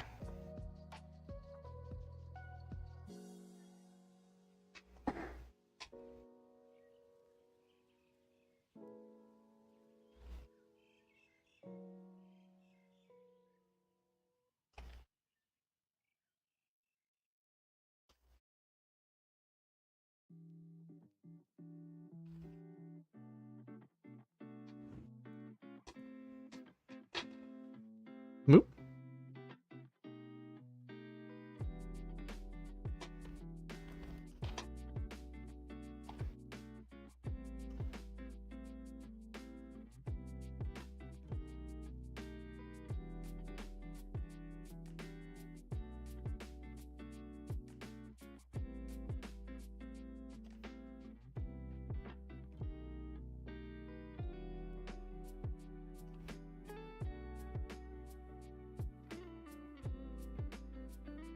So this is where they're trying to be a good guy company, right? They're trying to be good guys and trying to not fire anyone, keep everyone on board for their projects.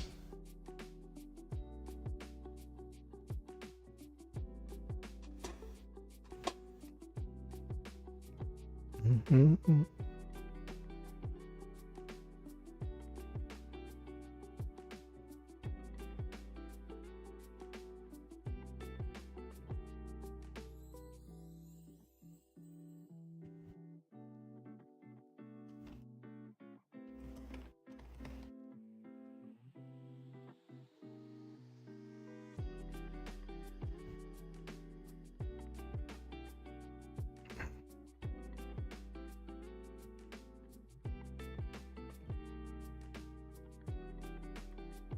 Mm-hmm.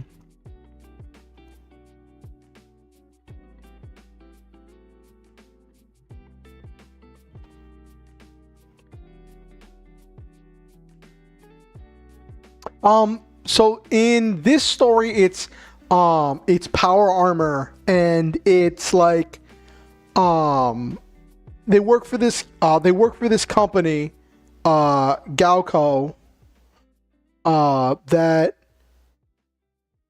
is, so the company originally was developing advanced metals, for new scientific research, but they started branching off into a new project to take some of their advanced metals that they had been developing and use them in one combined project, which was to make the Guardian Angel armor.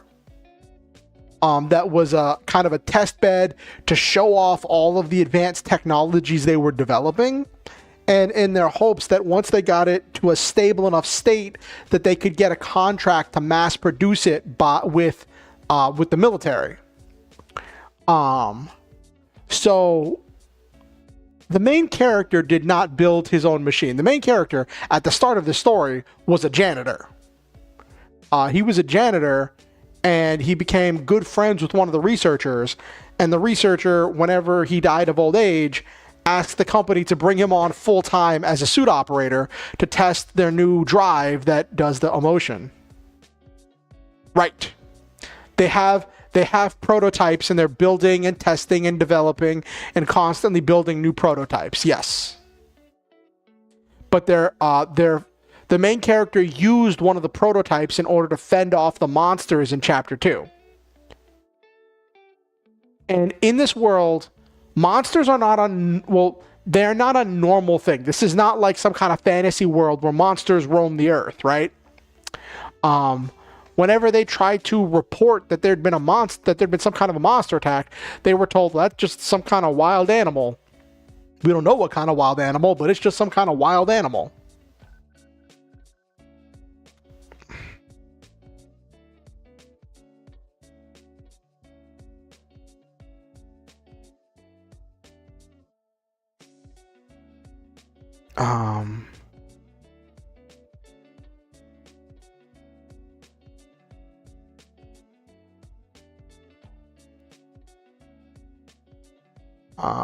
Okay.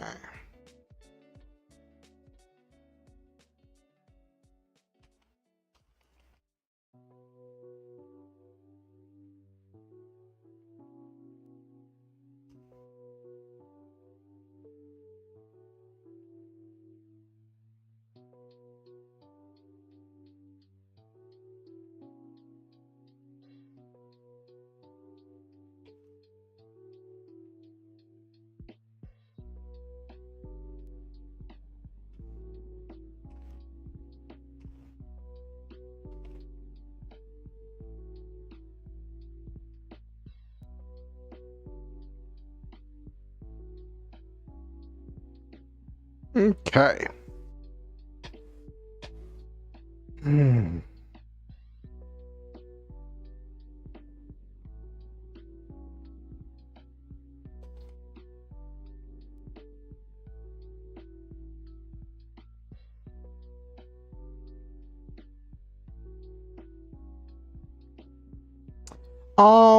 So it later gets discovered.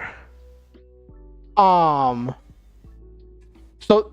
these wild animals are unlike anything anyone's ever seen, and like they look like a cross between like a wolf and a bear. They're massive, and they have claws and teeth that can dig through regular steel, regular metals.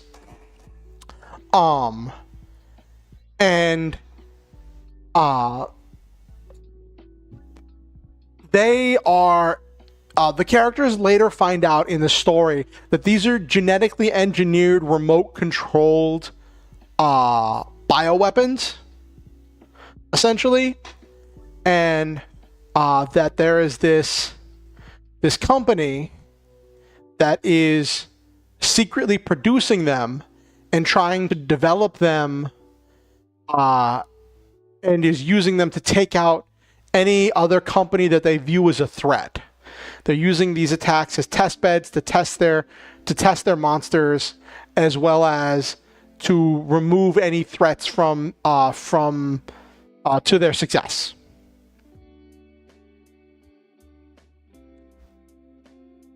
Yes, world building.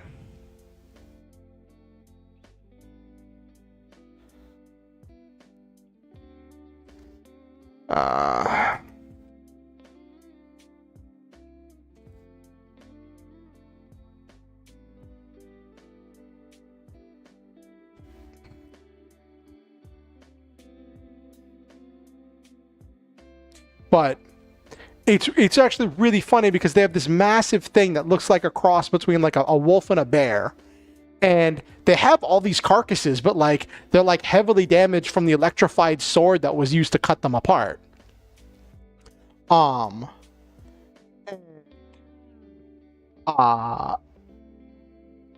Whenever they call the FBI, like, hey, these monsters attacked our base, and one of them went straight to our server room and was wrecking all of our servers. this is some kind of like corporate attack. And the FBI's like, it's just a wild animal attack. They call animal control.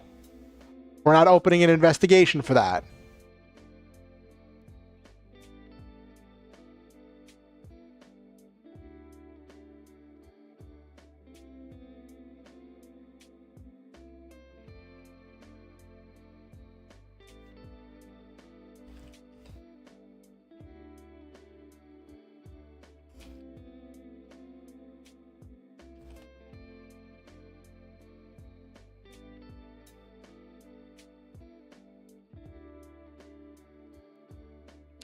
You're building up mystery for the next chapter, or this is in your light novel. The plot thickens as Eliza is separated from the group and discovers some truths hidden in the fortress.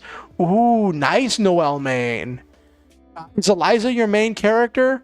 I don't remember the name of your main character. Sorry. But truths hidden in a fortress are always exciting.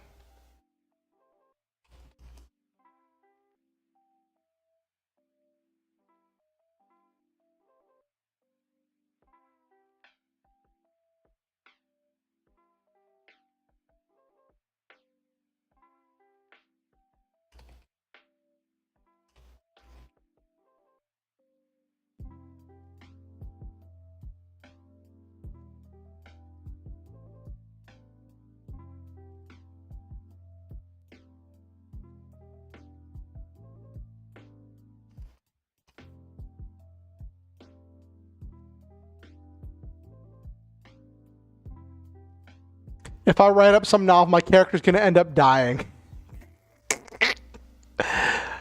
Well, see, the thing is, Blake, kind of the name of the game for novel writing specifically, but also all kind of fiction in general, is you have to make your characters have a really bad day, because that's what creates compelling fiction.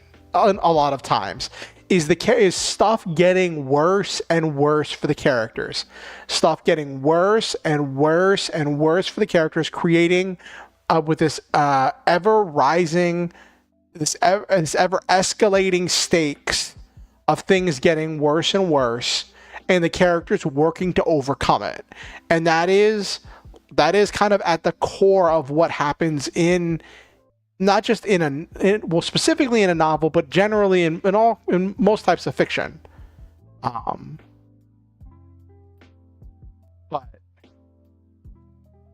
And sometimes sometimes characters die. I don't write a lot of character death in my stories. I don't think I've ever had a character. Well, I mean, in this one of the main characters dies in the first chapter, but he dies of old age, and that's kind of one of the things that kicks off the story. But I don't know. I'm not. When I do character death, I do it like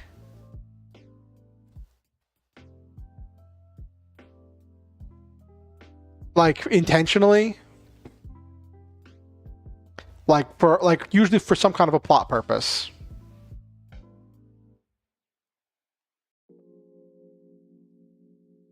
All characters dying, so when they cry, Akame got killed.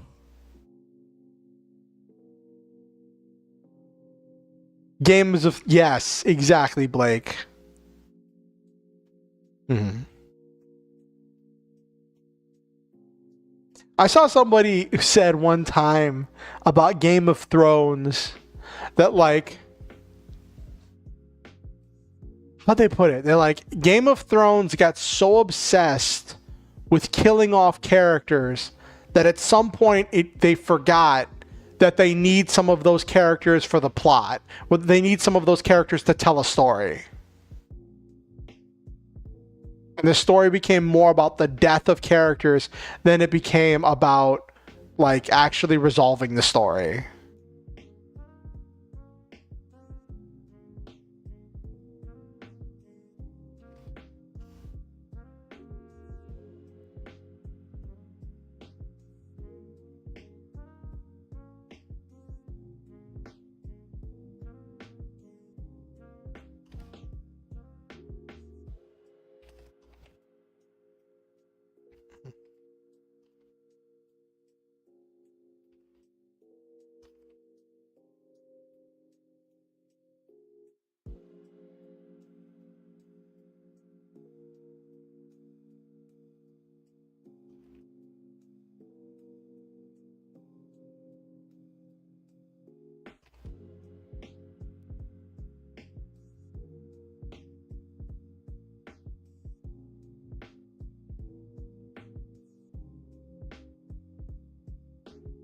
Andrew's the main character. Eliza's the main group's weapons specialist. He has some interesting development to go through. Ooh, that's nice. That's just like 1,000. I think it was only 1,000 words. How many words have we got tonight so far? Yeah, only 1,000 words. Got a way to go.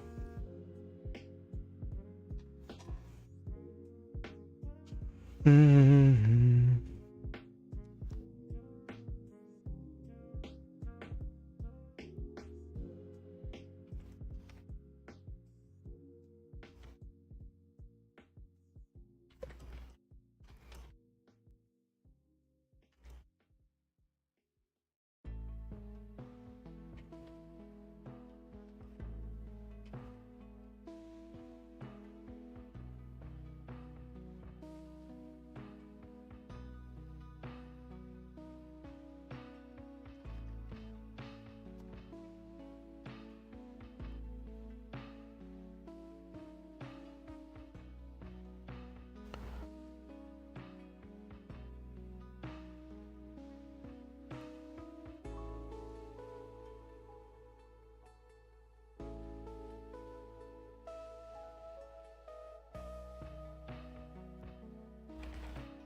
Hmm.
Alrighty. Another thing I might add is the traitor plotline could be just a few scenes to set up their narrative impact on the next chapters. I love doing setup and payoff. No, man, I always recommend doing that. Doing like if you're gonna have something big, hinting at it earlier on in the story. I love setup and payoff. I love having stuff that makes someone want to go, wait a second, and then flip back a few pages and reread the previous chapter to be like, wait a second.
Mm. Okay.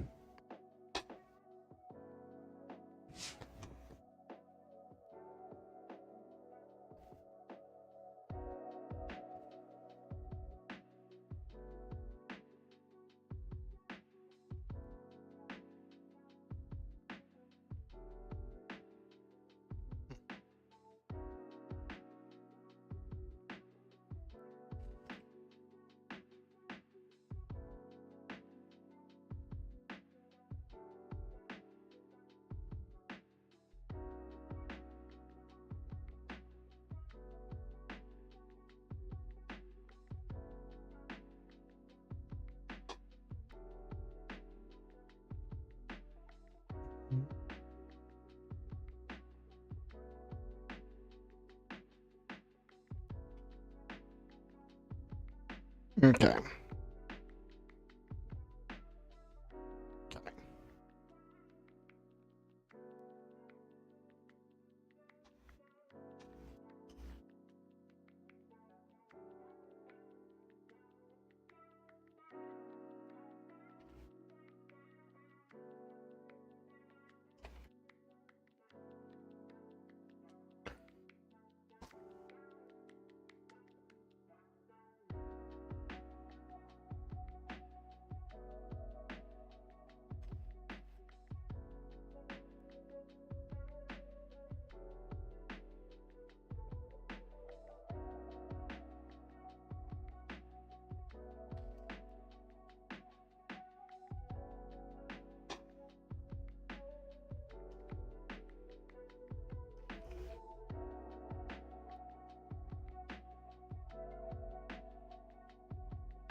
The traitor was established early on, so it keeps the intro going. Like, why are you helping the main character? What faction do they belong to? And why they destroyed the old factory? Ooh, spicy. Spicy. It's nice if you kind of drip feed little bits of plot in there. It's nice if you just like drip feed little bits of plot in there as you go, Noel Main.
It's kind of important. Like the story only kicks off because the traitor helps the main character get assigned to the main crew, keeps that in the shadows vibe. Ooh.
Mm.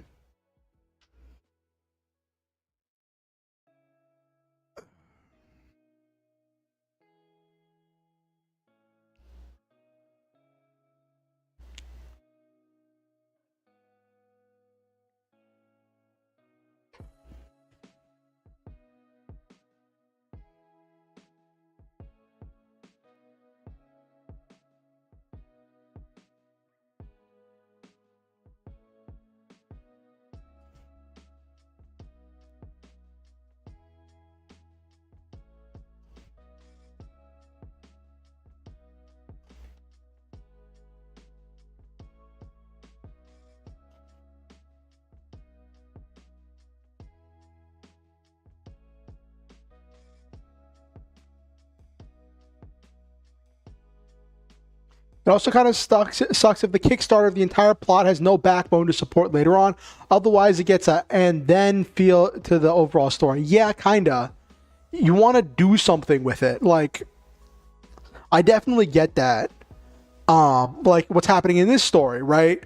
The story kicks off when Dr. Brave dies, but Dr. Brave's death kicks off the interaction between his daughter Lisa Brave and the main character Jonathan, which eventually leads to their romance later on in the story. And the real inciting incident in this story doesn't happen until chapter 2 with the initial attack, and then that is what starts them down the path of specializing their gear for fighting the monsters.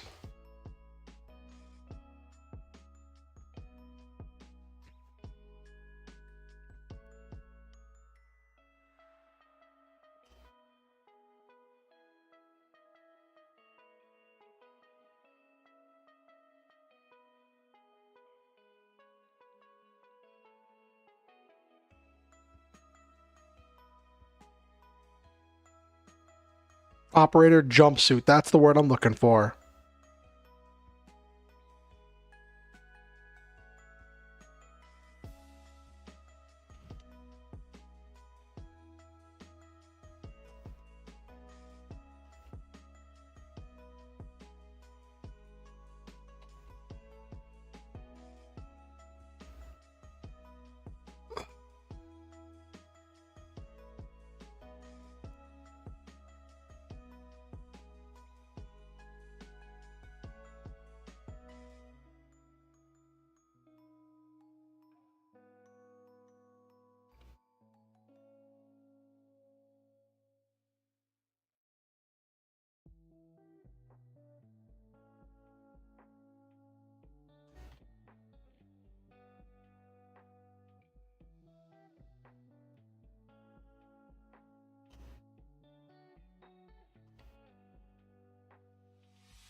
Okay.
Hmm.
Mm-hmm.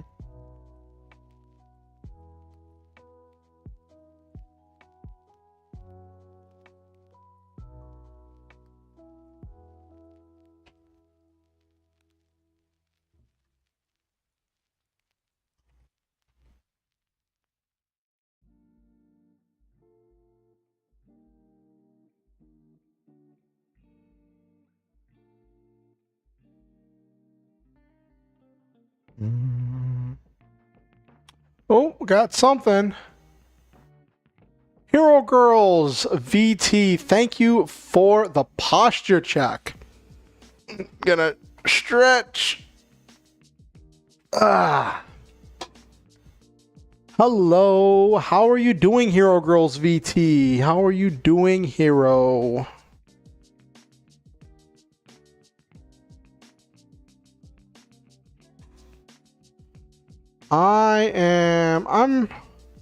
I'm doing all right. We're probably gonna run late tonight because I want to finish this chapter, but I don't think I'm near done with it. Yes, actually. One of my friends. So it's actually really funny how that worked out. I reached out to one of my friends who has a car, and I was like, "Hey, do you think you can take me thrift store shopping so I can find a functional computer chair because I need one badly?" And they're like, "Well," and she was like, "Well, we're getting a new computer chair, so you can just have ours, and then at some point later down the line, I could take you thrifting to get something that works better." So she brought over her old computer chair, and it's not like a gamer chair or anything like that. It's just a pretty standard computer chair, but it works a lot better than a camping than a fold-up chair. It is so much more comfortable.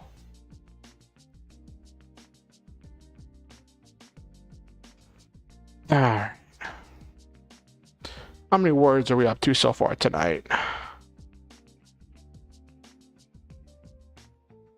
Yep.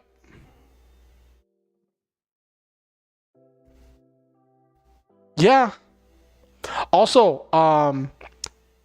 for people who don't know, I'm streaming on both YouTube and Twitch. So if you hear me responding to someone that you don't see that person in the chat, it means they're probably in the other chat from you.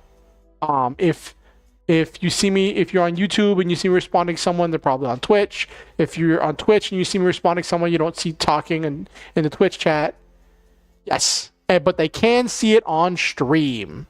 If you look on stream, I have Twitch chat on the left and YouTube chat on the right. Because even though you are allowed to multi-stream now, you are not allowed to have a combined chat. There has to be a distinction so people know what is Twitch and what is not. So, I made sure they look different. They have completely different looks.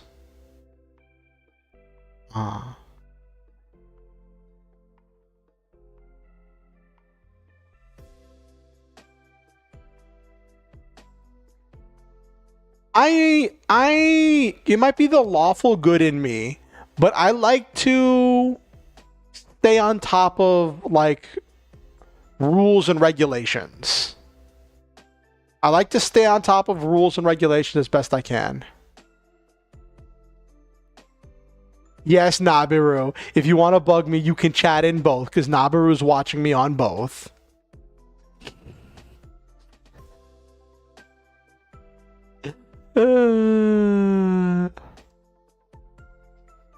But Hero Girls, tonight I'm writing chapter 4 of my latest novel project, Archangel Armor.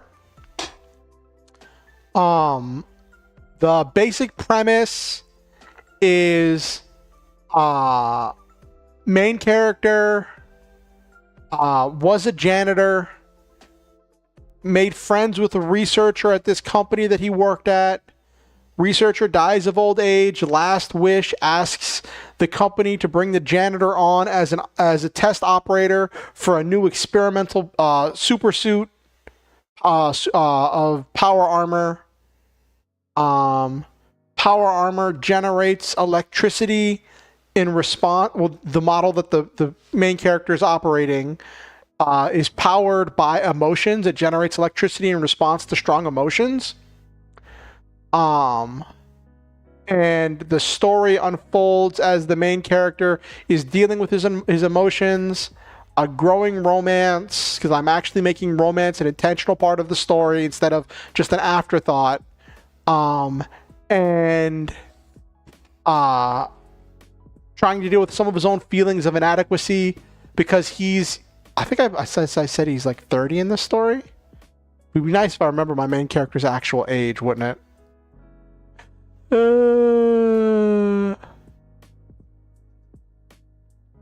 Did I write it in my notes? I think I said 30 or 32. No, 32 is the character from Kaiju number 8. That's what I'm thinking of.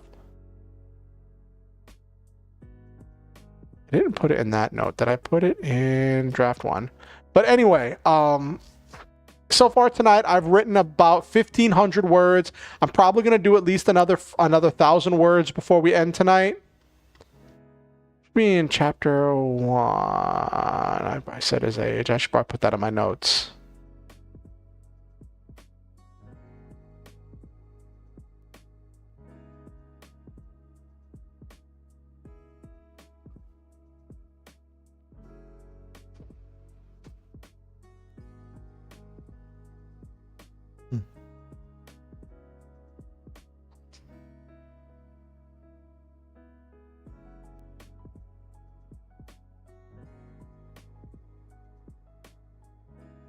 Oh.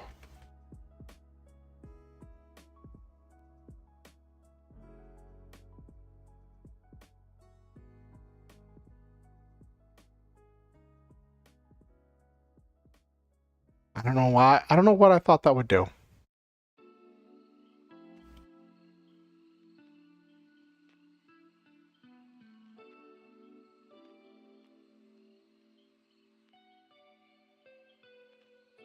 Okay, so I didn't put in chapter 1 how old he was, which I probably should. Okay.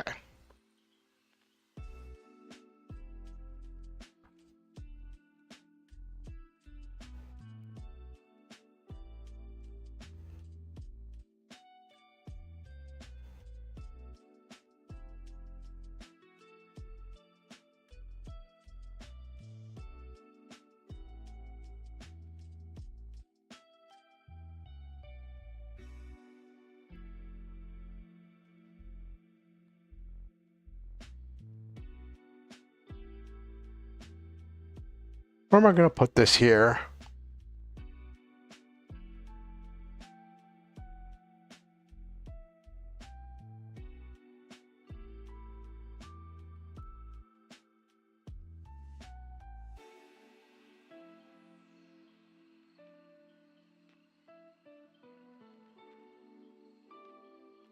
Um...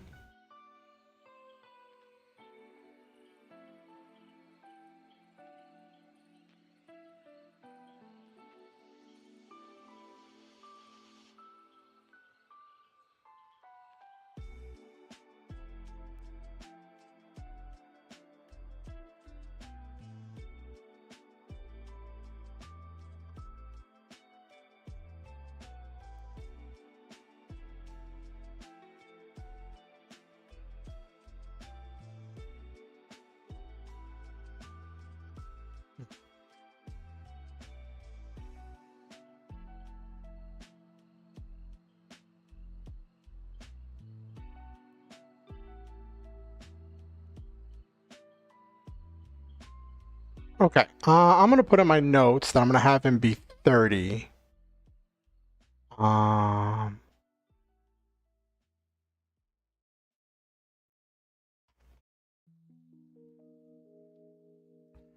I'll say 31 because he's in his early 30s.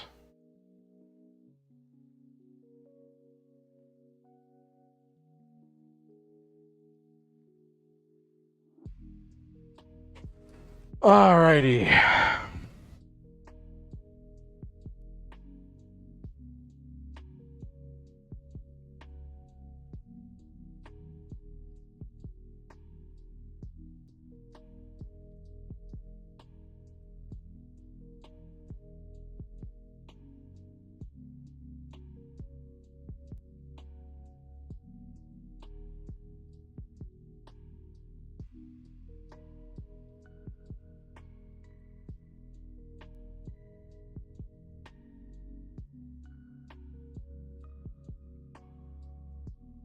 Okay.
Hmm.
Okay. This is where I want to get a little bit more descriptive.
Mm.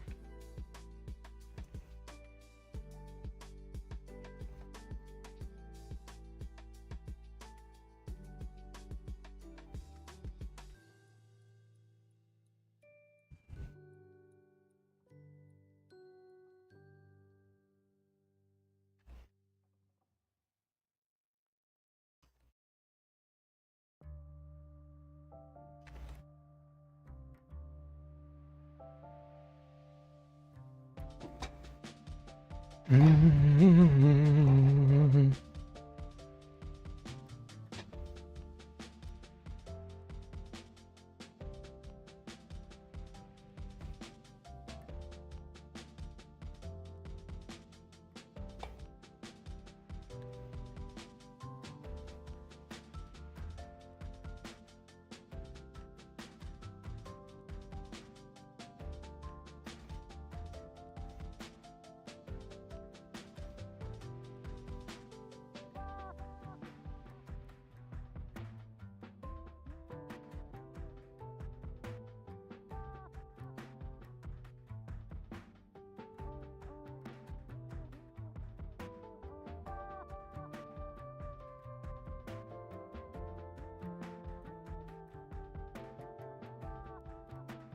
How did I describe it in chapter 2?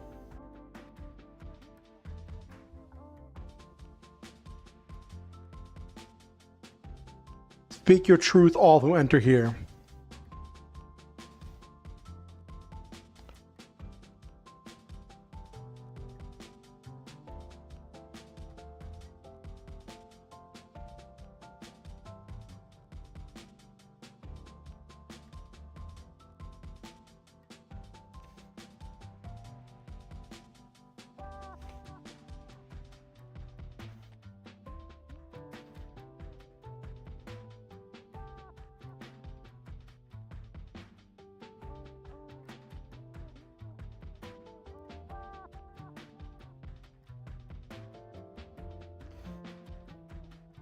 Oh, hello, Turtle GM.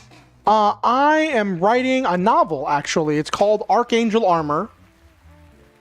No, it's fine. I didn't put it in the title because, well, it's kind of in the end of the title where it says Archangel Armor Stream 4.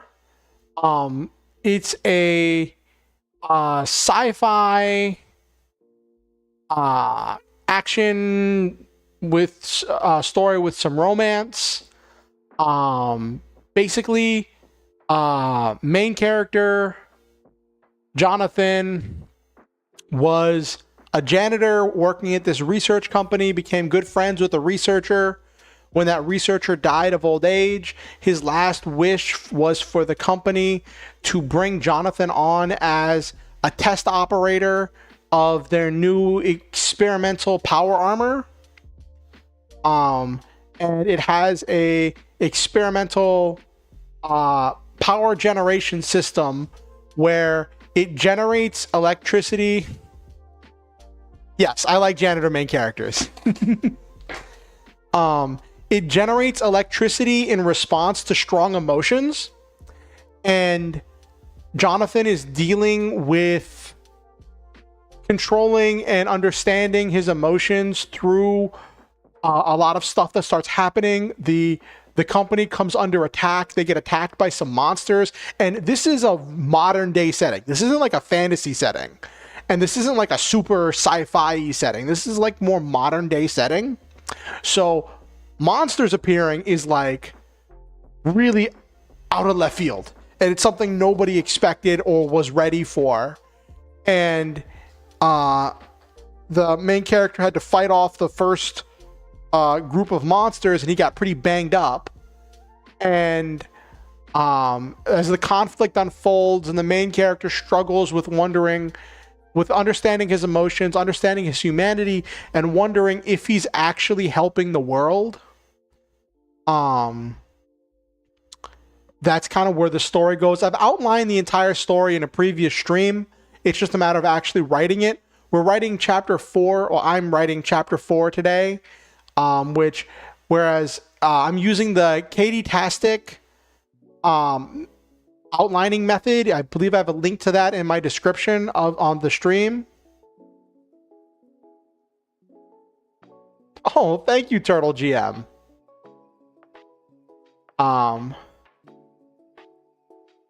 So I've outlined, I use the 27 chapter method to outline, I think that's what it's called, to outline the novel. And now I'm actually just writing it. Thank you.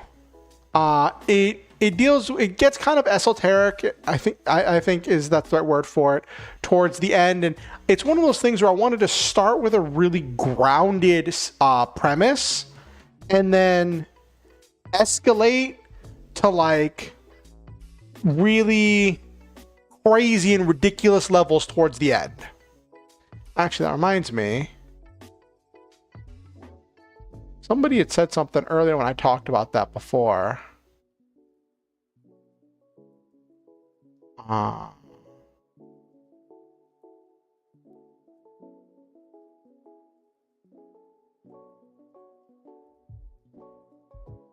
ba, ba, ba, ba.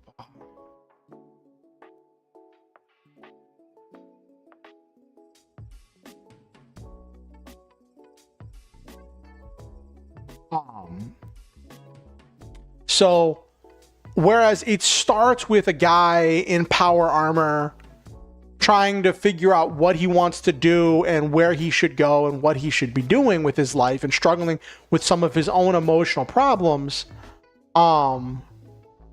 and like toward in the middle he starts struggling with like he has these ideals where he wants to help people, he wants to help the world, and he realizes that the power system in his suit, if perfected, could generate free electricity for the world, could like revolutionize the world, right? And his company eventually becomes a private military company, and he's doing these missions. They're trying to make sure they choose the like very clear cut, like more air quotes morally good missions. Exactly, Blake. Power of emotions. And then in the middle of in Act 2, it deals with this whole thing where like the main character is trying to deal with this stuff where he's doing these missions, trying to like help people. And whenever he does things, he puts all this effort in trying to make sure he ends his missions with as few casualties on either side as possible to try to bring people in alive and try to do stuff to the best of his ability. But then he meets this other company that is trying to like actually solve the world's problems by like developing new solar and wind technology, generic medicines, and constructing hospitals and schools and doing all this stuff to try to like help the world's problems. And the main character gets like this whole like conflict with himself where he's like, we're taking this power generation system that could revolutionize electricity for the world, and we're using it to power our weapons.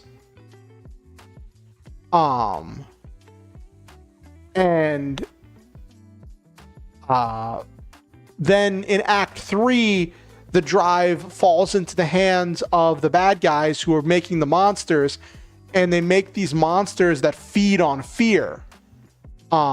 They find out that if they tune normally the Brave Drive, that's what it's called, the power generation system is called the Brave Drive. Normally it picks up any emotions, but it's very short range. They find that if they tune it to a single emotion, it can pick up in a wider range, and it can remotely connect to other Brave Drives in a wider range if it's all tuned to one emotion. The bad guys get a hold of this technology, and they implant their monsters with a Brave Drive that's tuned to fear, so that way their monsters become stronger as they cause things to be more afraid of them. And they start messing with all of that stuff about causing fear. Hello, Henry Leffler. So this is gonna sound kind of silly, but I live alone in an apartment, and I just recently moved into this apartment, and I don't have a lot of furniture, and in my living room right now is like pretty much empty. There's just like my router, and that's pretty much it in my living room. So one of the things I like to do is I like to kind of pace around my living room, walk in laps around it, listening to music, letting my mind wander, daydream, and one part meditation, one part daydream, and just listen to music, do some stretches, and kind of just do that for like an hour or so at a time, right? And when I'm doing that, I'll think up different situations, ideas, power fantasies, and I'll tweak them, I'll fine tune them, I'll explore them a little bit, I'll go a little bit this way, think about this thing that way, how I could do this way. And I sat on this for a while, where I was just toying with this kind of power fantasy of myself as the main character, as a self-insertion power fantasy. And at one point I was like, you know what? I think I've got enough details that I could start outlining, and I could probably make this into a story. So I sat down and I started putting down notes, and I talked to one of my friends, Okusen, who's kind of one of my like confidants and friends, and I talked to them about it, and they were like, "This is the best idea. This is not the best. It was their favorite idea of all the ideas I had for stories, because it had so much potential." And that kind of encouraged me to kind of take this and run with it. And so I sat down, I outlined it, and it was funny. I had this vague idea, because like when you have a daydream, when you have a power fantasy daydream, right? You don't always get into all the nitty gritty of the specific stuff. Sometimes things are loosey-goosey and not fully explained or not fully fleshed out because it's a daydream, right? But then trying to translate that daydream into something cohesive, into a cohesive and functional plot, into a novel, is kind of this very interesting adventure of trying to put that together. Now, as for the main character, I value my emotions. I believe that my emotions are that emotions are a lot of what make us human. And our ability to experience and understand them are very important. And I value experiences, but I also acknowledge that many times when I'm feeling my emotions, I don't know if lose control is the right way to phrase it, but I let my emotions kind of guide what I'm doing. And I make mistakes. I say and do things that I shouldn't, because I'm caught up in the moment and I'm caught up in my emotions. So I imagined this character as someone who feels his emotions strongly. He can't, like, he's very emotionally intelligent, and he can feel his strong emotions, but he doesn't let them overtake his judgment. Like, it takes some time, it takes some training, it takes some understanding, but he's able to feel his emotions without losing himself to his emotions. And because that is something that I aspire to be, so I kind of put that into this main character. Someone who feels his emotions, but also struggles with a lot of things. Like, he's not perfect. And there's a thing that happens later on in the story where you introduce the multi-linked Brave Drive, which is where they've managed to miniaturize the Brave Drive so much they can put it on weapons or on specific pieces of armor. And they find that if they have multiple Brave Drives wirelessly linked together, attached to one person, or like just linked, if you have multiple Brave Drives linked together, they exponentially increase the power output. So it vastly increases the power output, but extended use or any like relevant use for any relevant time of use of a multi-linked Brave drive, as soon as you have 3 or more pieces in the multi-link system, causes emotional feedback, where your emotions are forcibly changed from one end of the emotional spectrum to the other, and you kind of just have these things where your emotions are going up and down and left and right and all of that stuff.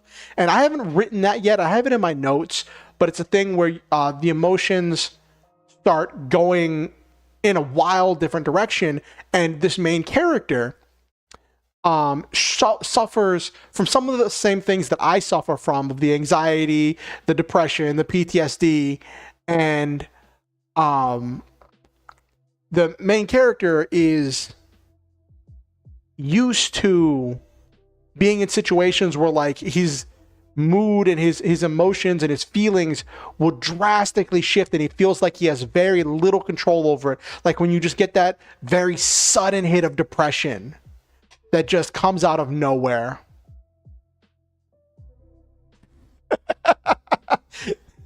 Something like that, Blake. And so the main character has extensive, like he has a lot of experience, a lot of life experience with dealing with his emotions changing in ways that he can't control, and being able to feel that, but also not let that control him or affect his decision making. Which then leads him eventually. So the starting armor is the Guardian Angel Armor, and he starts in the Guardian Angel Armor Mark II, and he eventually gets to the Archangel Armor, which is what the story is named for, which has 7 multi-linked Brave drives. And it is extremely difficult to control, and the main character is their best operator for using it, and they're a little bit nervous about testing that with other people. They only develop it because they need something in order to counter these ever increasingly powerful monsters. And it's only used in this, it's originally only used in this very dire situation, and then it has a whole lot of stuff happen, and the main character kind of like has to step up in a lot of ways. Yes. It might induce PMS. And then in the final conflict in the end, in Act 3,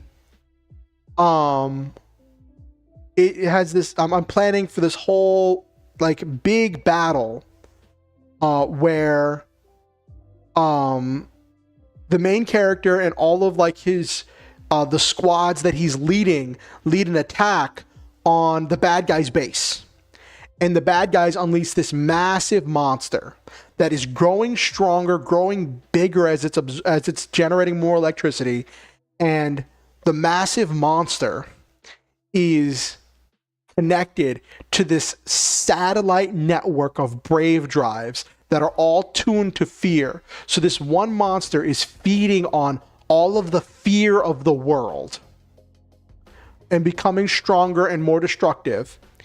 And the main character links his 7 Brave drives with the Brave drives of all the rest of his squad, and they're all tuned to hope. Trying to have hope in this moment, and it causes this, like, it's kind of a power friendship moment. I like to take grounded things and get to something ridiculous, and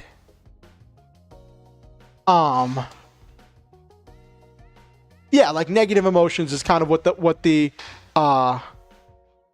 bad guys are feeding off of, because their monster is inspiring fear. And so the main characters have theirs feeding on hope. Yes, it is more fantasy than mecha, I admit that.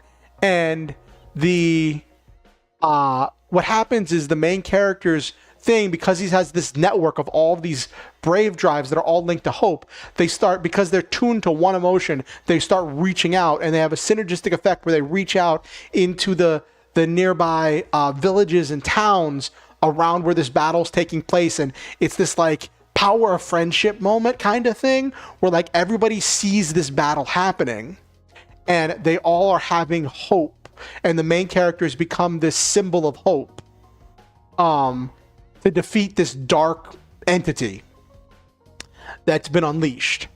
And there's this thing with the armor where it has these heat vents in the back, that because the armor's steel muscles, the strength enhancing system generates a lot of heat, and it vents the heat out the back through flaps.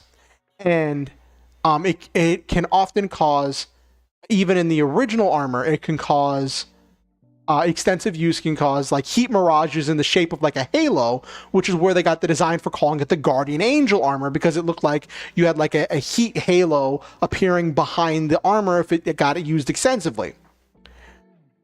In this one, I'm imagining where it's going to be, he's fighting, he's using so much power, he's channeling so much electricity, fighting so hard against this massive monster that it is releasing so much steam and heat.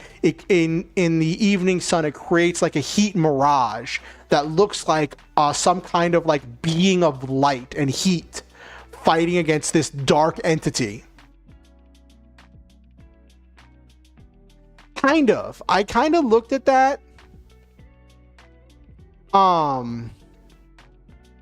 I looked at the lantern things, and that's where I got some of the ideas, but I'm not.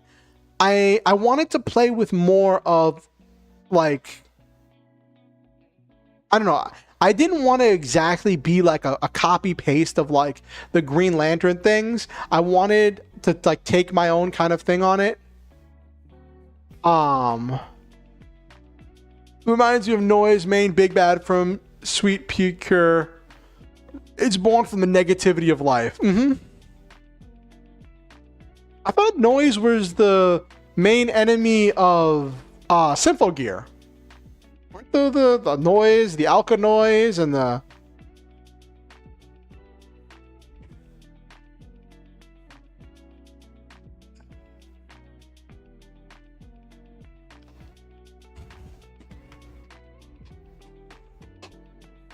Same name, different creatures. Oh, that's not confusing at all.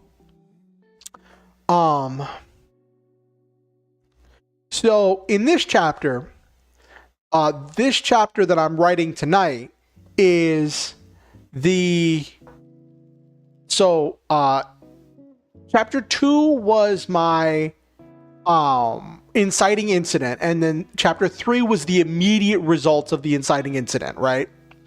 And then chapter 4, what I'm writing tonight, is the more long-term results of the inciting incident that sets up for the conflict that takes place in chapter 5 when the second attack happens.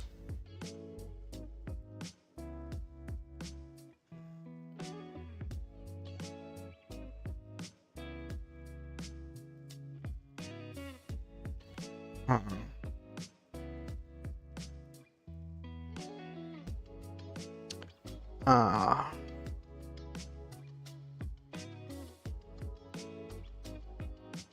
have what it takes to ride with the devil.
Yeah, the main character does have a resistance to it, which is the only reason why he can handle it. So, okay, this is one of the things where it comes down to different drafts and ideas. In my first draft of the idea, right, I wanted the main character to have some kind of innate resistance to the multiple drives, and that be his special talent, whatever, right? That he could use multi-drives, but also I felt like just giving the character some kind of like plot armor like that, and having that just be it kind of bugged me a little bit. So that's why I went with my second thing, where he is resistant, so the effect isn't as pronounced on him, but also he has experience, because I want his experience to matter, right? He has experience with his emotions changing in ways that are outside of his control, and having to push through that to actually like stay focused and on task when his emotions are doing bizarre things. So you see what I mean? Where like I kind of wanted to go little column A, little column B. I don't know. I haven't introduced the next conflict in the coming chapters will first introduce the 3-drive system, which is where the neural the emotional feedback kick ooh. Now you're getting into some fun stuff, Blake. Oh no.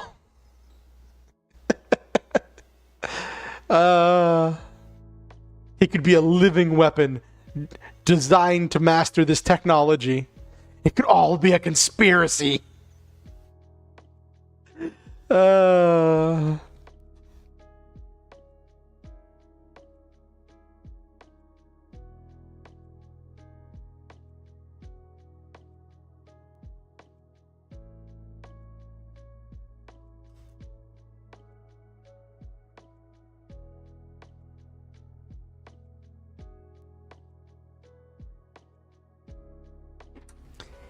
He became the thing he hated.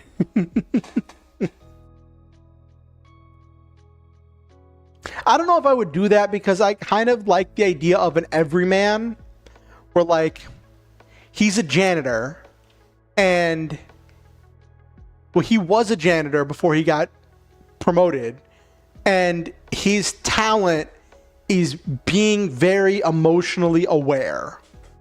I kind of liked, and I feel like saying he was like, I don't know, it's just something to think about. It's like saying that like he was some kind of like living weapon or experimented on to make him into something more. I don't know how to find the right words. If it almost feels like it not cheapens it, but like just kind of takes away from it a little bit. I don't know. Blake. It's an idea, and I definitely acknowledge the idea. I'm always open to taking input and suggestions and considering them. I hear out anytime anyone has a suggestion. I always am willing to hear it out and consider it. But I reserve the right to take, yeah.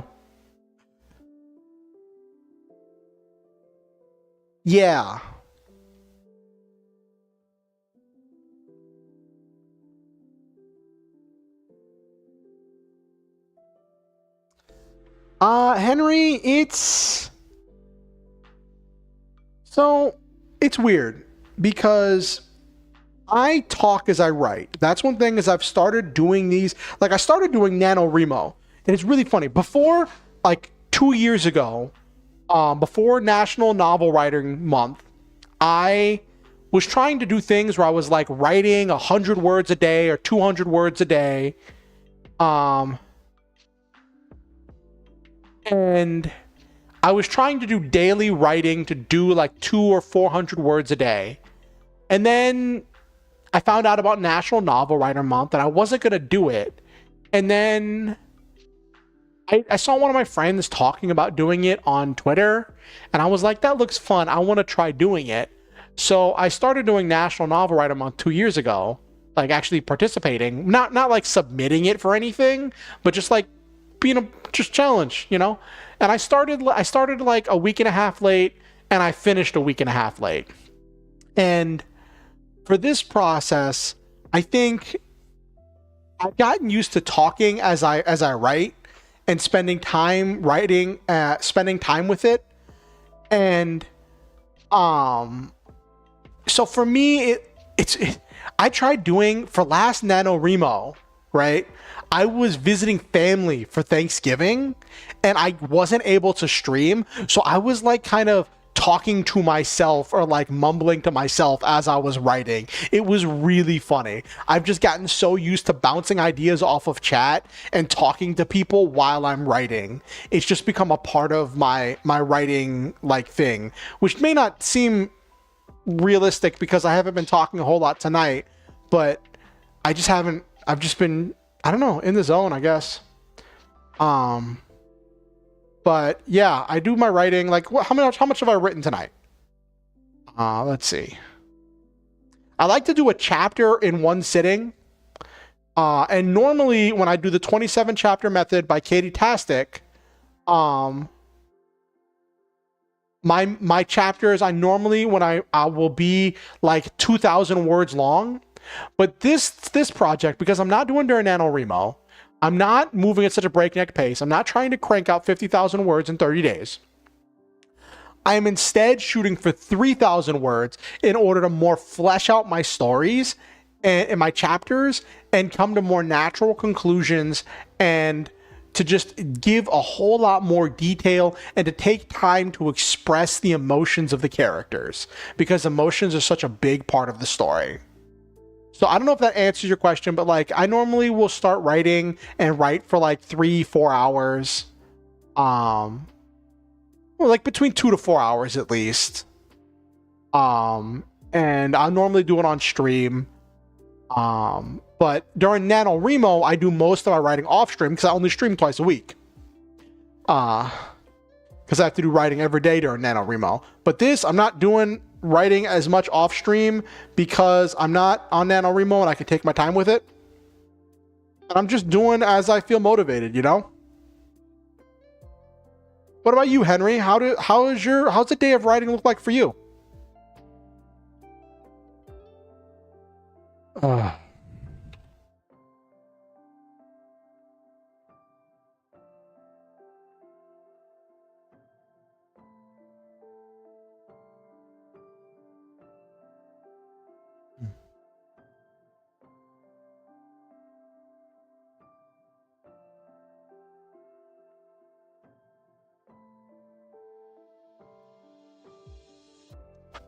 Oh, I'm glad.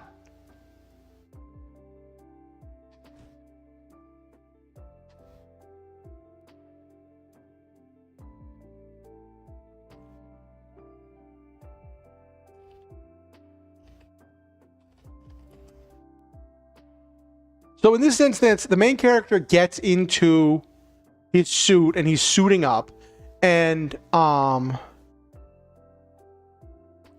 let me put something in my notes real quick before I forget.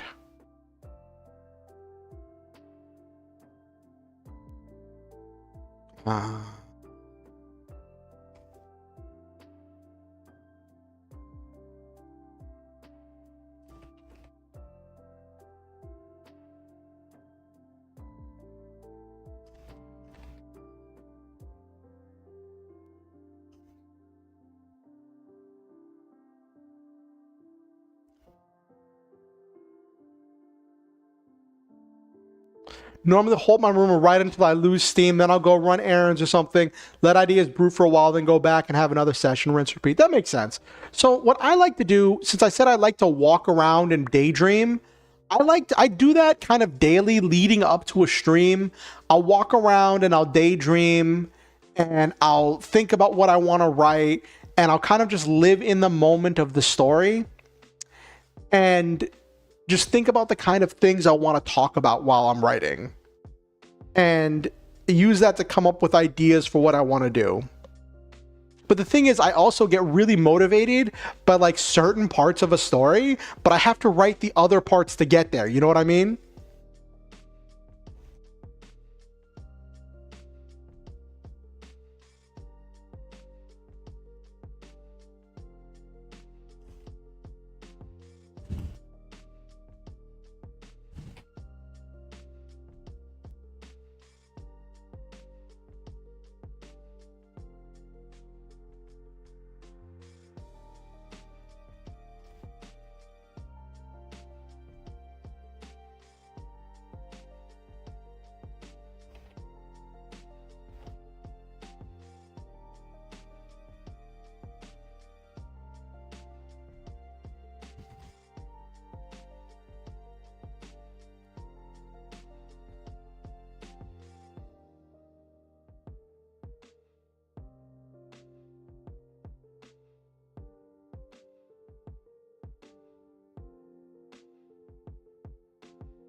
I have a climax in mind for the story I'm working on, but there's so much between there and where I'm at. I totally recommend outlining. I haven't had the main character do panic attacks yet. I might do that in the coming conflict where, like, when stuff starts going wrong, have him have a panic attack. That could be something I do, Blake. That definitely is a cool suggestion. But yeah, Henry, I recommend the 27 chapter method for outlining a novel. I don't know if you're planning for a novel or what you're planning for, but it really helps me out. I have in the description, I should have a link to the Katie-tastic video where she first talks about, because she's the one who came up with the 27 chapter method. And I don't know if you're a pantser or a plotter. I'm a plotter. I need a strong outline if I'm going to actually write something. But if you're a pantser, then do what you need to do. I can't tell you how to write. I was just saying, if you're a plotter and you're looking for a way to outline, that is my suggestion.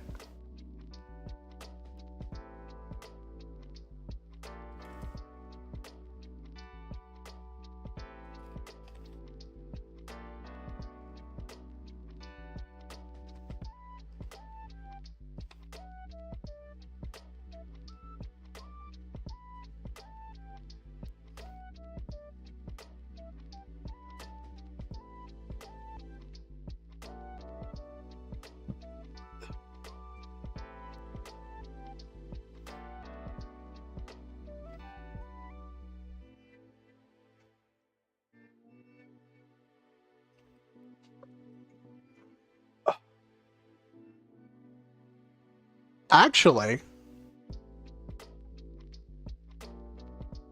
no problem, Henry.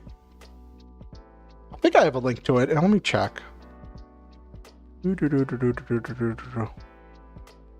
Yes, in the description, I say the outlining method was originally developed by Katie-tastic, and I did find it through other video sources, but the video detailing the method can be found here, and then I have a link to the video. Let me make sure that link is correct. Whoop.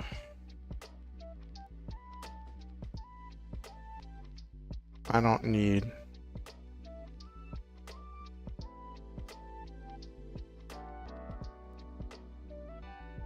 Yeah. Yeah, that's the Katie-tastic. If you look for the 27 chapter method, there are some really great videos that talk about, that really go into depth and give a lot of great examples about how to outline. Katie's video is really useful, but there are other videos that give other examples and stuff that can be helpful.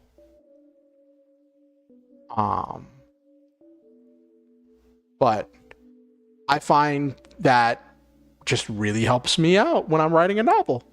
And it's weird because, like, so I can brainstorm a novel. I can write a first draft of a novel. I get stuck on the editing and then rewriting and then second draft phase of the novel. That is where I get stuck.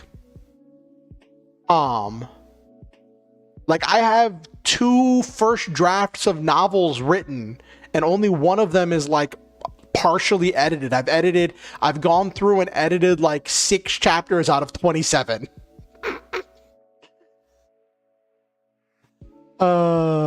And that's the thing with writing for National Novel Writing Month, is because you're on that breakneck pace, you can't stop to edit as you go. You have to just get as many words on the page as you can, as quickly as you can. With this, I want to take more time and do some editing as I'm going, and do some editing off stream and like between streams, but I never really, like, life just keeps happening, you know?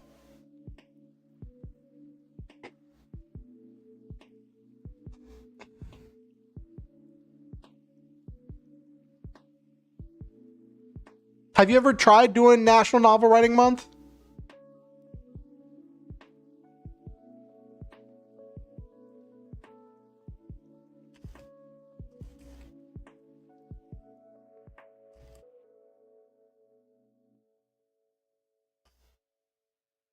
Oh, it is. It's a rush, and that's the thing with it is that like, oh, somebody did something. Henry Leffler, welcome to. Thank you for subscribing. Welcome to the Star Hunters, where we shoot the stars, have wonderful adventures, live our dreams, and always stop to enjoy the memes. I am a variety streamer. I've been doing a lot of writing content recently because that seems to be what a lot of people like, and I enjoy doing writing streams.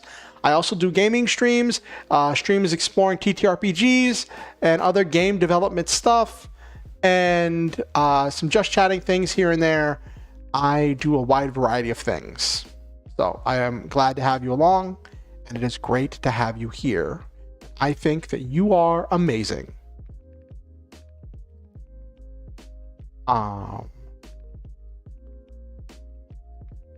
Let's get back.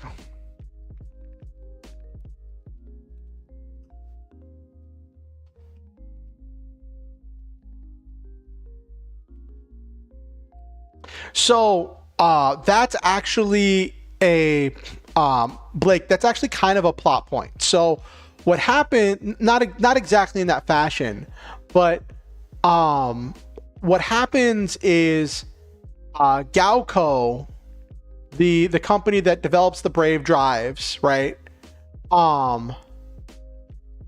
They when they look at it and they ask their analysts, how can this be implemented to oh, thank you, Henry. When they ask their analysts, how can this technology be implemented in order to generate power and like for on a larger scale, to take it to scale, right? And their analysts tell them that like the most efficient way would be to involve human rights violations of taking people like prisoners or the poor and homeless and using them in order to generate energy. And the thing is, Galco they believe themselves to be a good guy company.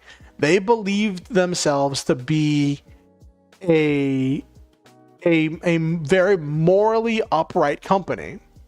So when their analysts tell them that that's the most efficient application of this technology, their decision is, we're going to sit on this technology until society is ready for it. We're going to lock it down. We're only going to use it for this specific purpose in this specific setup in which we can retain control to make sure this technology doesn't fall into the wrong hands. And we're going to make sure that this technology does not get widespread until we believe that society is ready for it, and we're just not going to explore taking it to scale like that for generating power. And that is their attempt to be a good guy company. And like the bad guys get a hold of it, and by that point they're so deep into their weapons development rabbit hole, they just look at it and they're not looking at how to solve the world's power problems. They're looking at how they can make a better weapon. So that's what happens when the bad guys get a hold of it, and the bad guys take it and completely weaponize it in new ways. So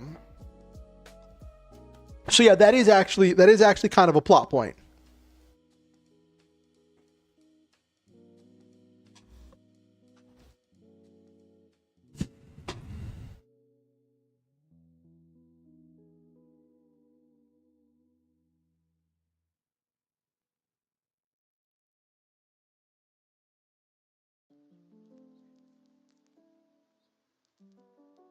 Like that doesn't like the kidnapping people and enslaving them to generate power doesn't actually happen in the story, but it gets referenced as we're sitting on this technology because we do not want that thing to happen.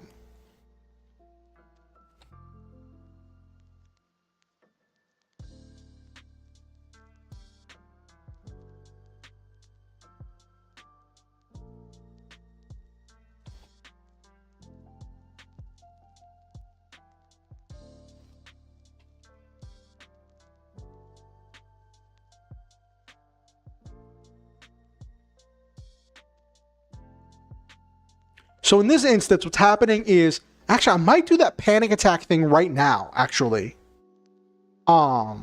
Because main character is he's 31 years old, right? So he's not a spring chicken. And before, he was the only test operator for the Brave drives. Now, all of the other younger and better trained and in better shape Brave drive operators, suit operators, are being trained on the Brave drives. So he's seeing all these people that are younger, in better shape, better reaction speed, and all this other stuff doing these exercises and training with this technology, where now he's not the only one anymore.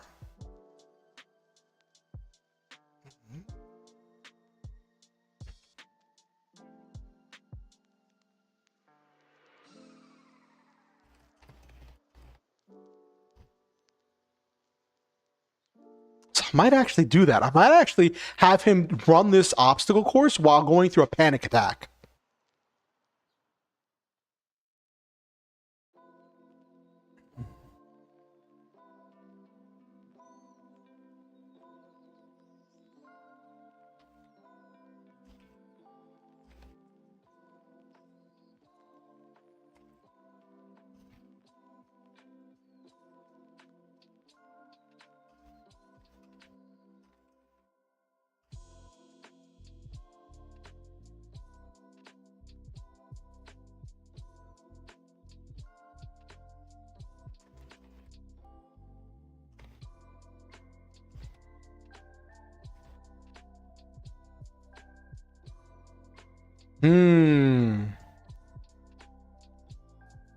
I don't know if I'd go that far, Blake.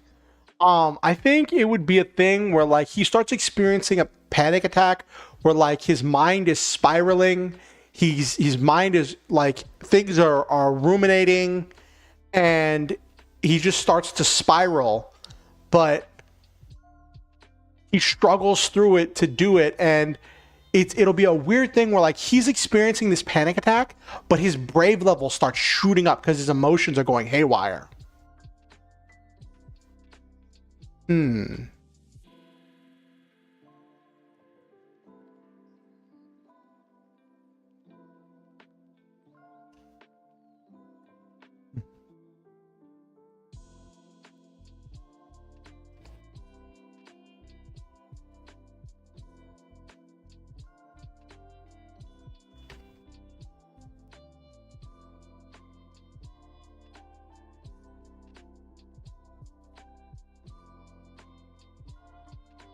Ooh, that's a good one, Blake.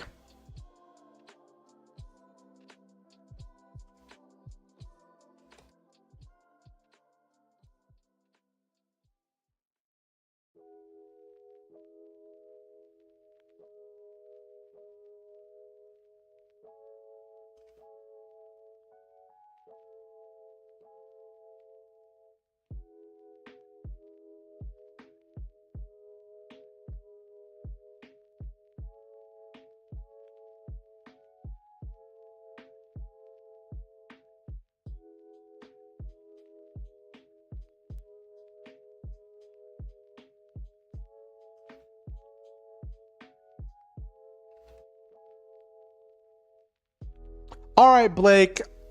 Good. Have a good lunch. It's great to see you, and I want you to know that you are a valuable and important person, and you make this world a better place.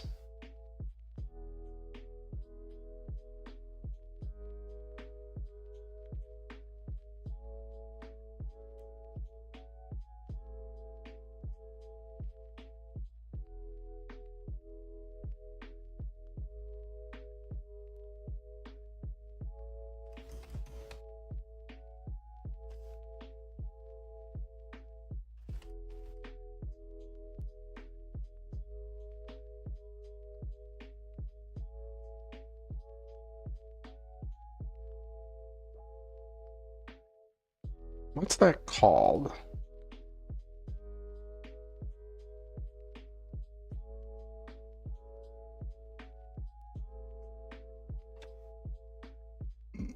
Ah.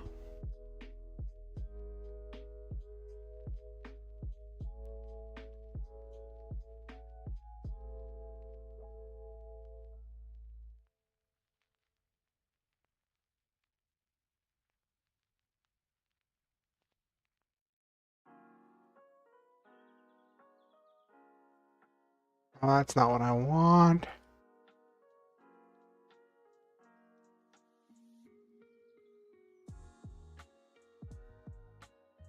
I'm looking for names of pieces of obstacle courses.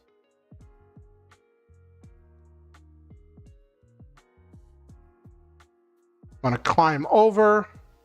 I want to make them climb over, crawl under, balance, hang, and jump. Okay. Also, this is not what my model normally looks like. I just don't often use this, so I decided to use this cool, shiny, golden model for tonight.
Okay, so here's where he's going through the obstacle course, and I decided to flesh this out a little bit.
What's that called? What's the phrase where like you can hear the sound of your own pulse because your heart is beating so fast and so hard?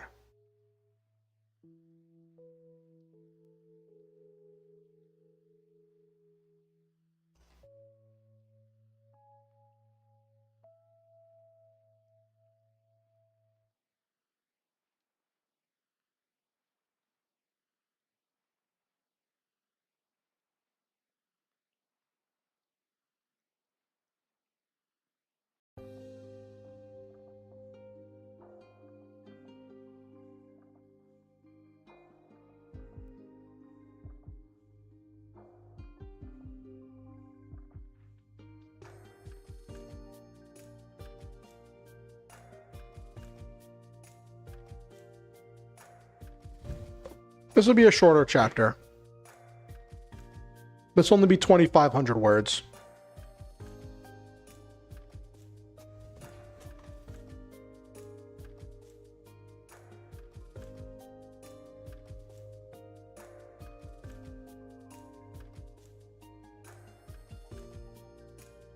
Pulsatile tinnitus. That doesn't have the same ring to it. I'll just say pulse thumping in his ears.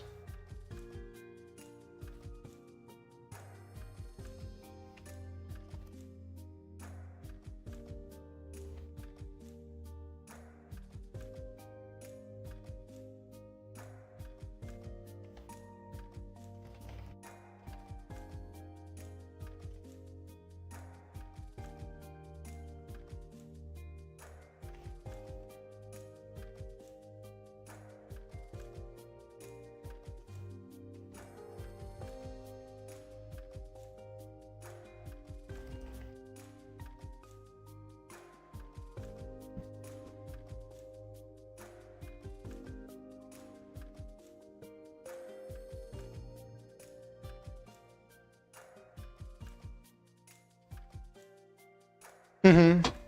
Whooshing, thumping, or throbbing sound usually in time with your heartbeat. Yeah.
I don't know if I like how this one came out.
I don't know. I'm rereading what I wrote. I'm not sure how I feel about it. Like it's the describing of a classic panic attack, right? Um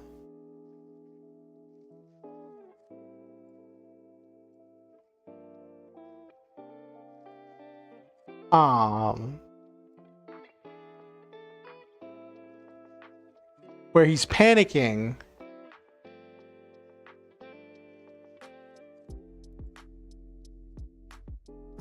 I don't know how I feel about it. I don't know how I feel about it. Like, I wanted to write a panic attack to reveal that, like, he still is human, right? But I want him to be someone who stays in control even as he's having a panic attack. But that's kind of what he did. Like, he was experiencing the panic attack. His heart was racing. He was sweating. His vision was swimming. But he still kept completing the panic. He still kept completing the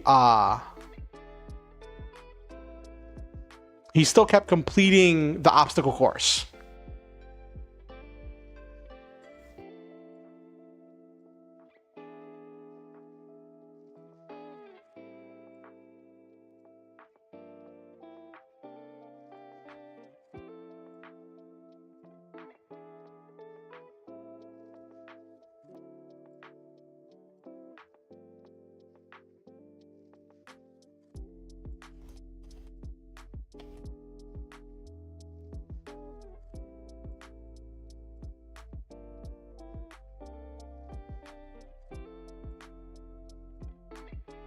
Yeah, so what happened here, right, is he was panicking and doubting himself the entire time, right? But he is trained on this he's trained on this obstacle course before, right? And he knows it, and he knows what he has to do. And even though he's panicking, he still does what he has to do. And his form, not the best, but still pretty good.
And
okay.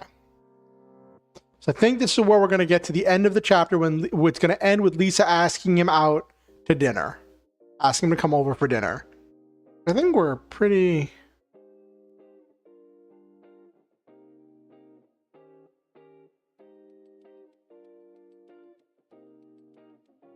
How many words are we up to? Oh yeah, we're good. It's going to be kind of short chapter, but that's okay. Next chapter is going to be a long chapter.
Mm-hmm.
Okay, I think this is where we end the chapter.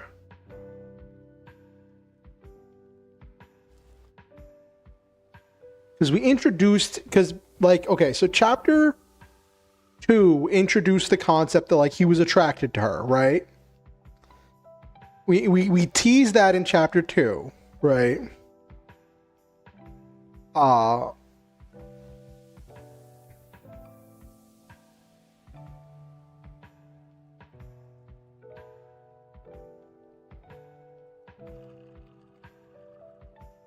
uh,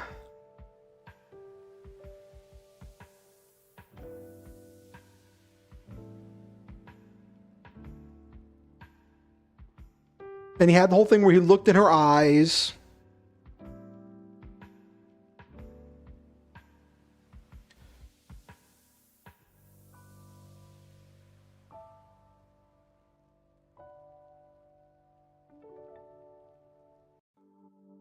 And chapter 3 had their interactions. Okay.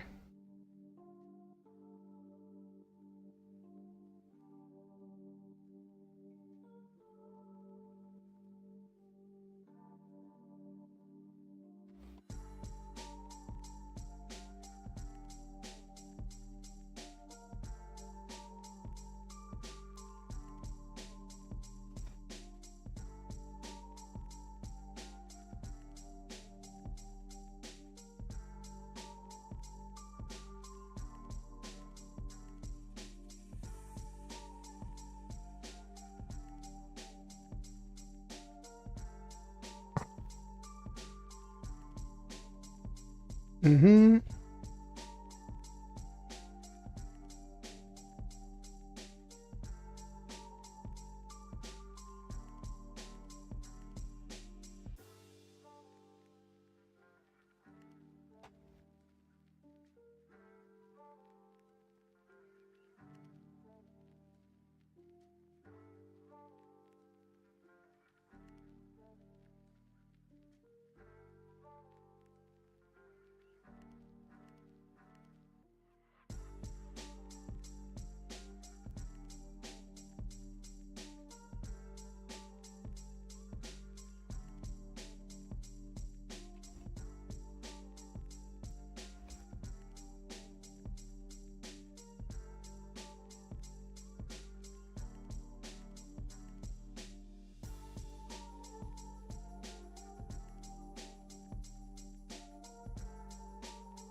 Cool. I think that came out all right. How many words did we get done tonight? It was a relatively short chapter, but it wasn't a lot of action. It was a lot of dialogue.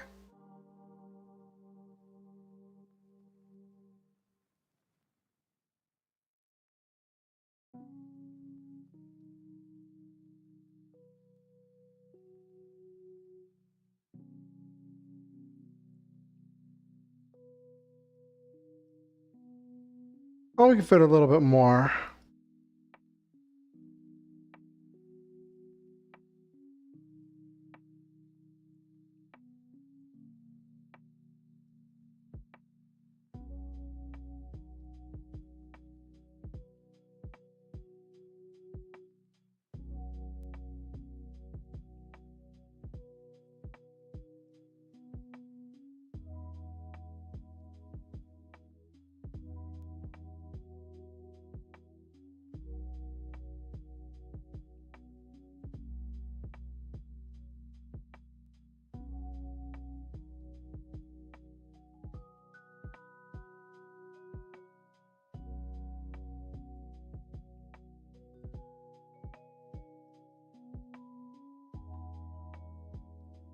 Thank you, Nabiru.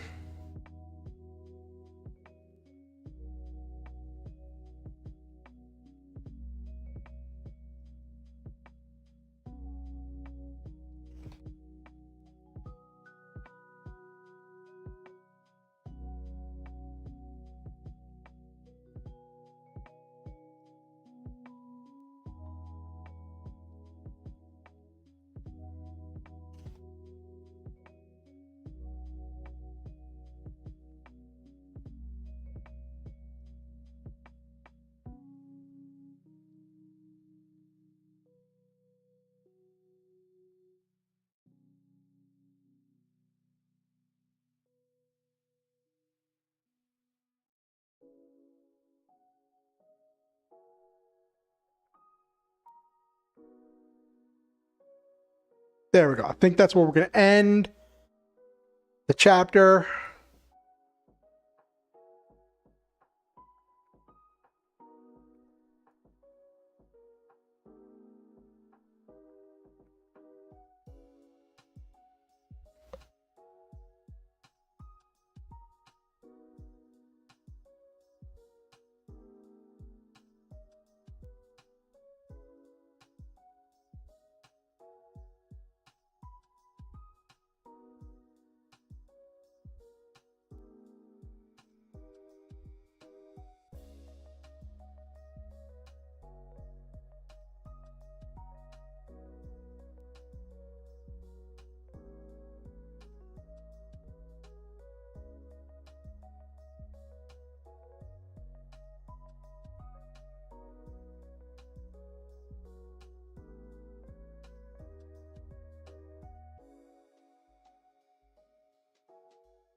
Okay. I think we got just under 3K. So we got a good amount of words in. Oh, yeah. It was a long stream. 28:55, not bad.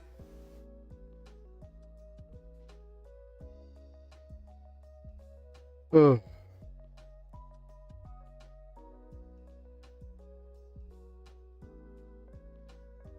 Already saved that. That's what happens when I go to super mode.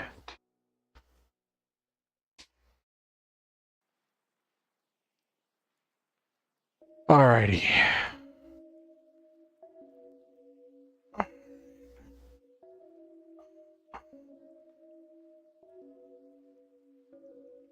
Okay. Oh, wow. 4 hours and 40 minutes. Holy cow. Hitting new records for tonight. Alrighty.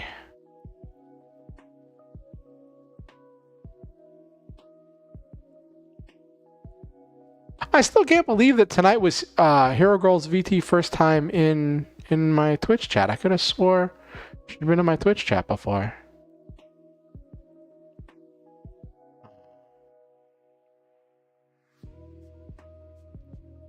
Alrighty.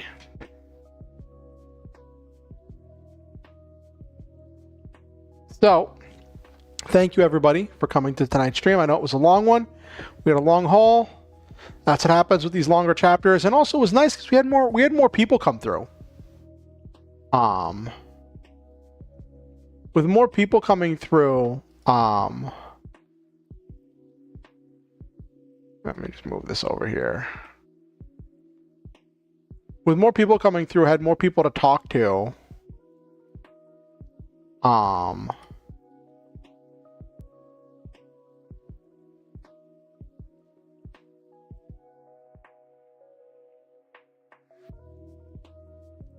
And we didn't have any trolls tonight.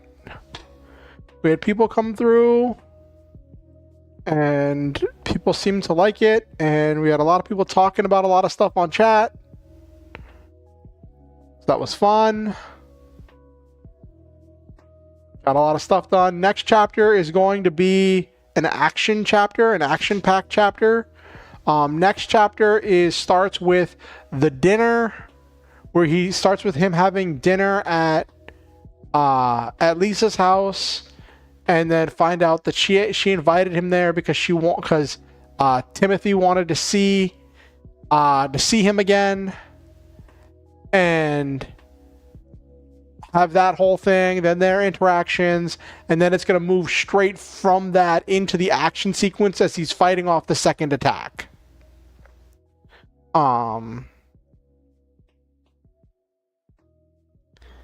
And that's gonna be the next chapter. I don't know if I'm gonna wait till Friday to write the next chapter, or if I'm gonna write the next chapter sometime later on in the week. I don't know, but let's do the wind down. Okay. So I will say to everyone who came tonight, thank you all for coming. We had a lot of people come through.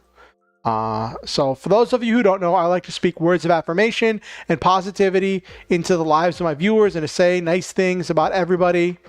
Hold on, why is my model being weird right now?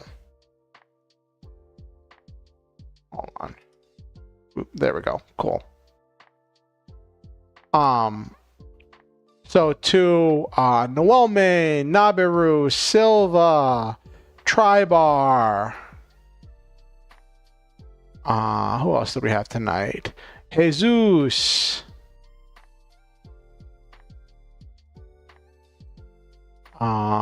Francois, Blake, who I don't think Blake is back yet, but I still will shout out Blake.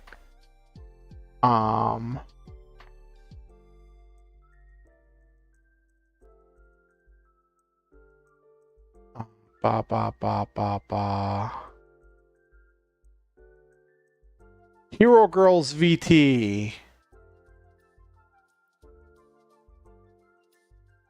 Who else did we have tonight? That Turtle GM. And Henry Leffler. And who else did we have tonight? Yep, and to anyone else who watched the stream and didn't say anything in chat, and to anyone who watches this VOD afterwards, I would like to say to all of you, I love all of you, and I believe in each and every one of you. I think that you all possess a truly unique, one-of-a-kind ability to make this world a better place by living in it in a way only you can. Thank you for coming to my stream. Thank you for being a part of my life. Thank you for making this world a better place, making my life a better place, making this community a better place. I believe that you are valid and important and that you matter, that you are worthy of love and deserving of good things. I believe that you are precious treasures of human beings and that each one of you is irreplaceable. Thank you for coming to my stream. And always remember the Star Hunter motto: shoot for the stars, have wonderful adventures, live your dreams, and always stop to enjoy the memes. And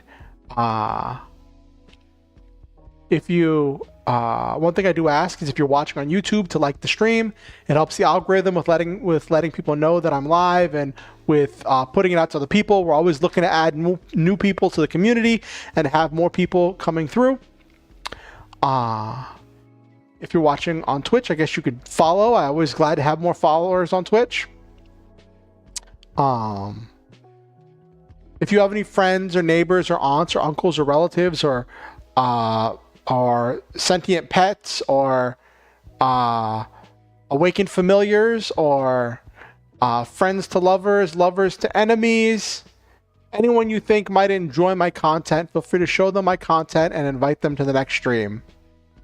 Next stream is going to be Friday, 8:30 p.m. EST. Normally I end at 11:30 EST, but we've been doing these late ones for these because I've been doing these longer chapters and they seem to have been working out pretty well. So I'm kind of happy with that. I'm tired afterwards, but I do what I can, you know? If you want to keep up with what I'm doing, you can subscribe on YouTube and ding the notification bell. You can follow on Twitch. You can follow me on Blue Sky Social or Twitter/X. You can like my Facebook page. There are links to all of those in the description down below on YouTube and on the About page on Twitter. You can also join my Discord as well. I post stuff about when I go live and when I do stuff on there. And I look forward to seeing all of you more in the future. Next stream is going to be Friday, 8:30 p.m. EST. And actually, hold on. Let me check something real quick.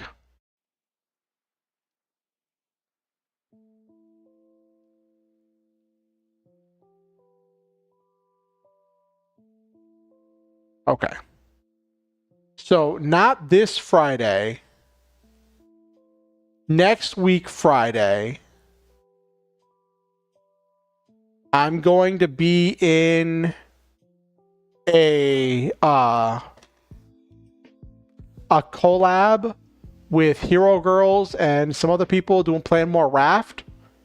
So, but that's going to be earlier in the day, and I will post about that as we get closer to that.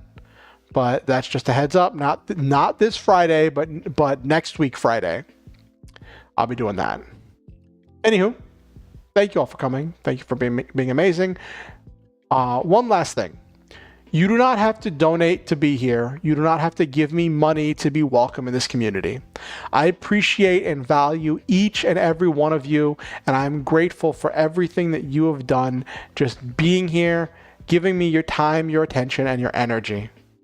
With that said, I'm grateful to everyone who has helped me in the past, who has made things possible for me that would normally not be possible under normal circumstances. I'm grateful to each and every one of you who has donated, who has helped me, and who has just made things great for my life in so many ways.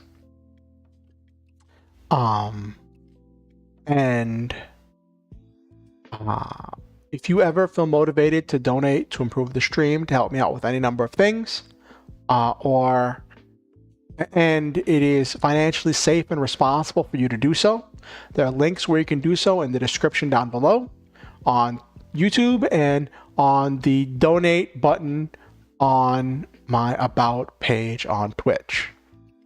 The donate button on the About page on Twitch will take you to my Ko-fi, where you can do a one-time donation or sign up for monthly donations. The monthly donations don't really have any rewards right now, but it's more of just letting me know that you care and would like to help out. Well, I'm not saying if you don't give money, you don't care. That's not what I mean, but you know what I mean. That it lets me know that you just want to help me out. And on YouTube, there's the PayPal and the Ko-fi. If you're doing a one-time donation, I would prefer you use the PayPal because I get more of the money, but Ko-fi is good for the monthly donations. But yeah, thank you all. Have a good night, and let's see who we can raid into on the Twitch side. We have viewers, so let's see who can we raid. Who can we raid? Who's here? Who's live? Who's live?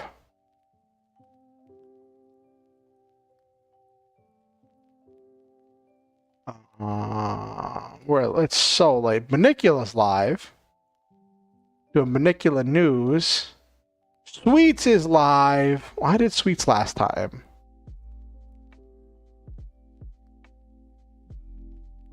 I did Sweets last time.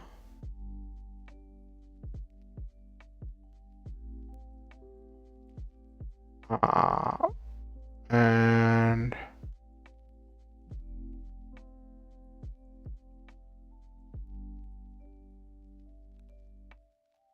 all right, we'll do Panicula, who's doing some weird news and weird news stories.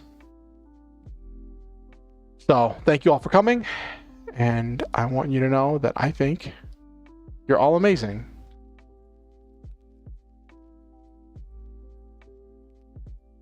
All right, raid.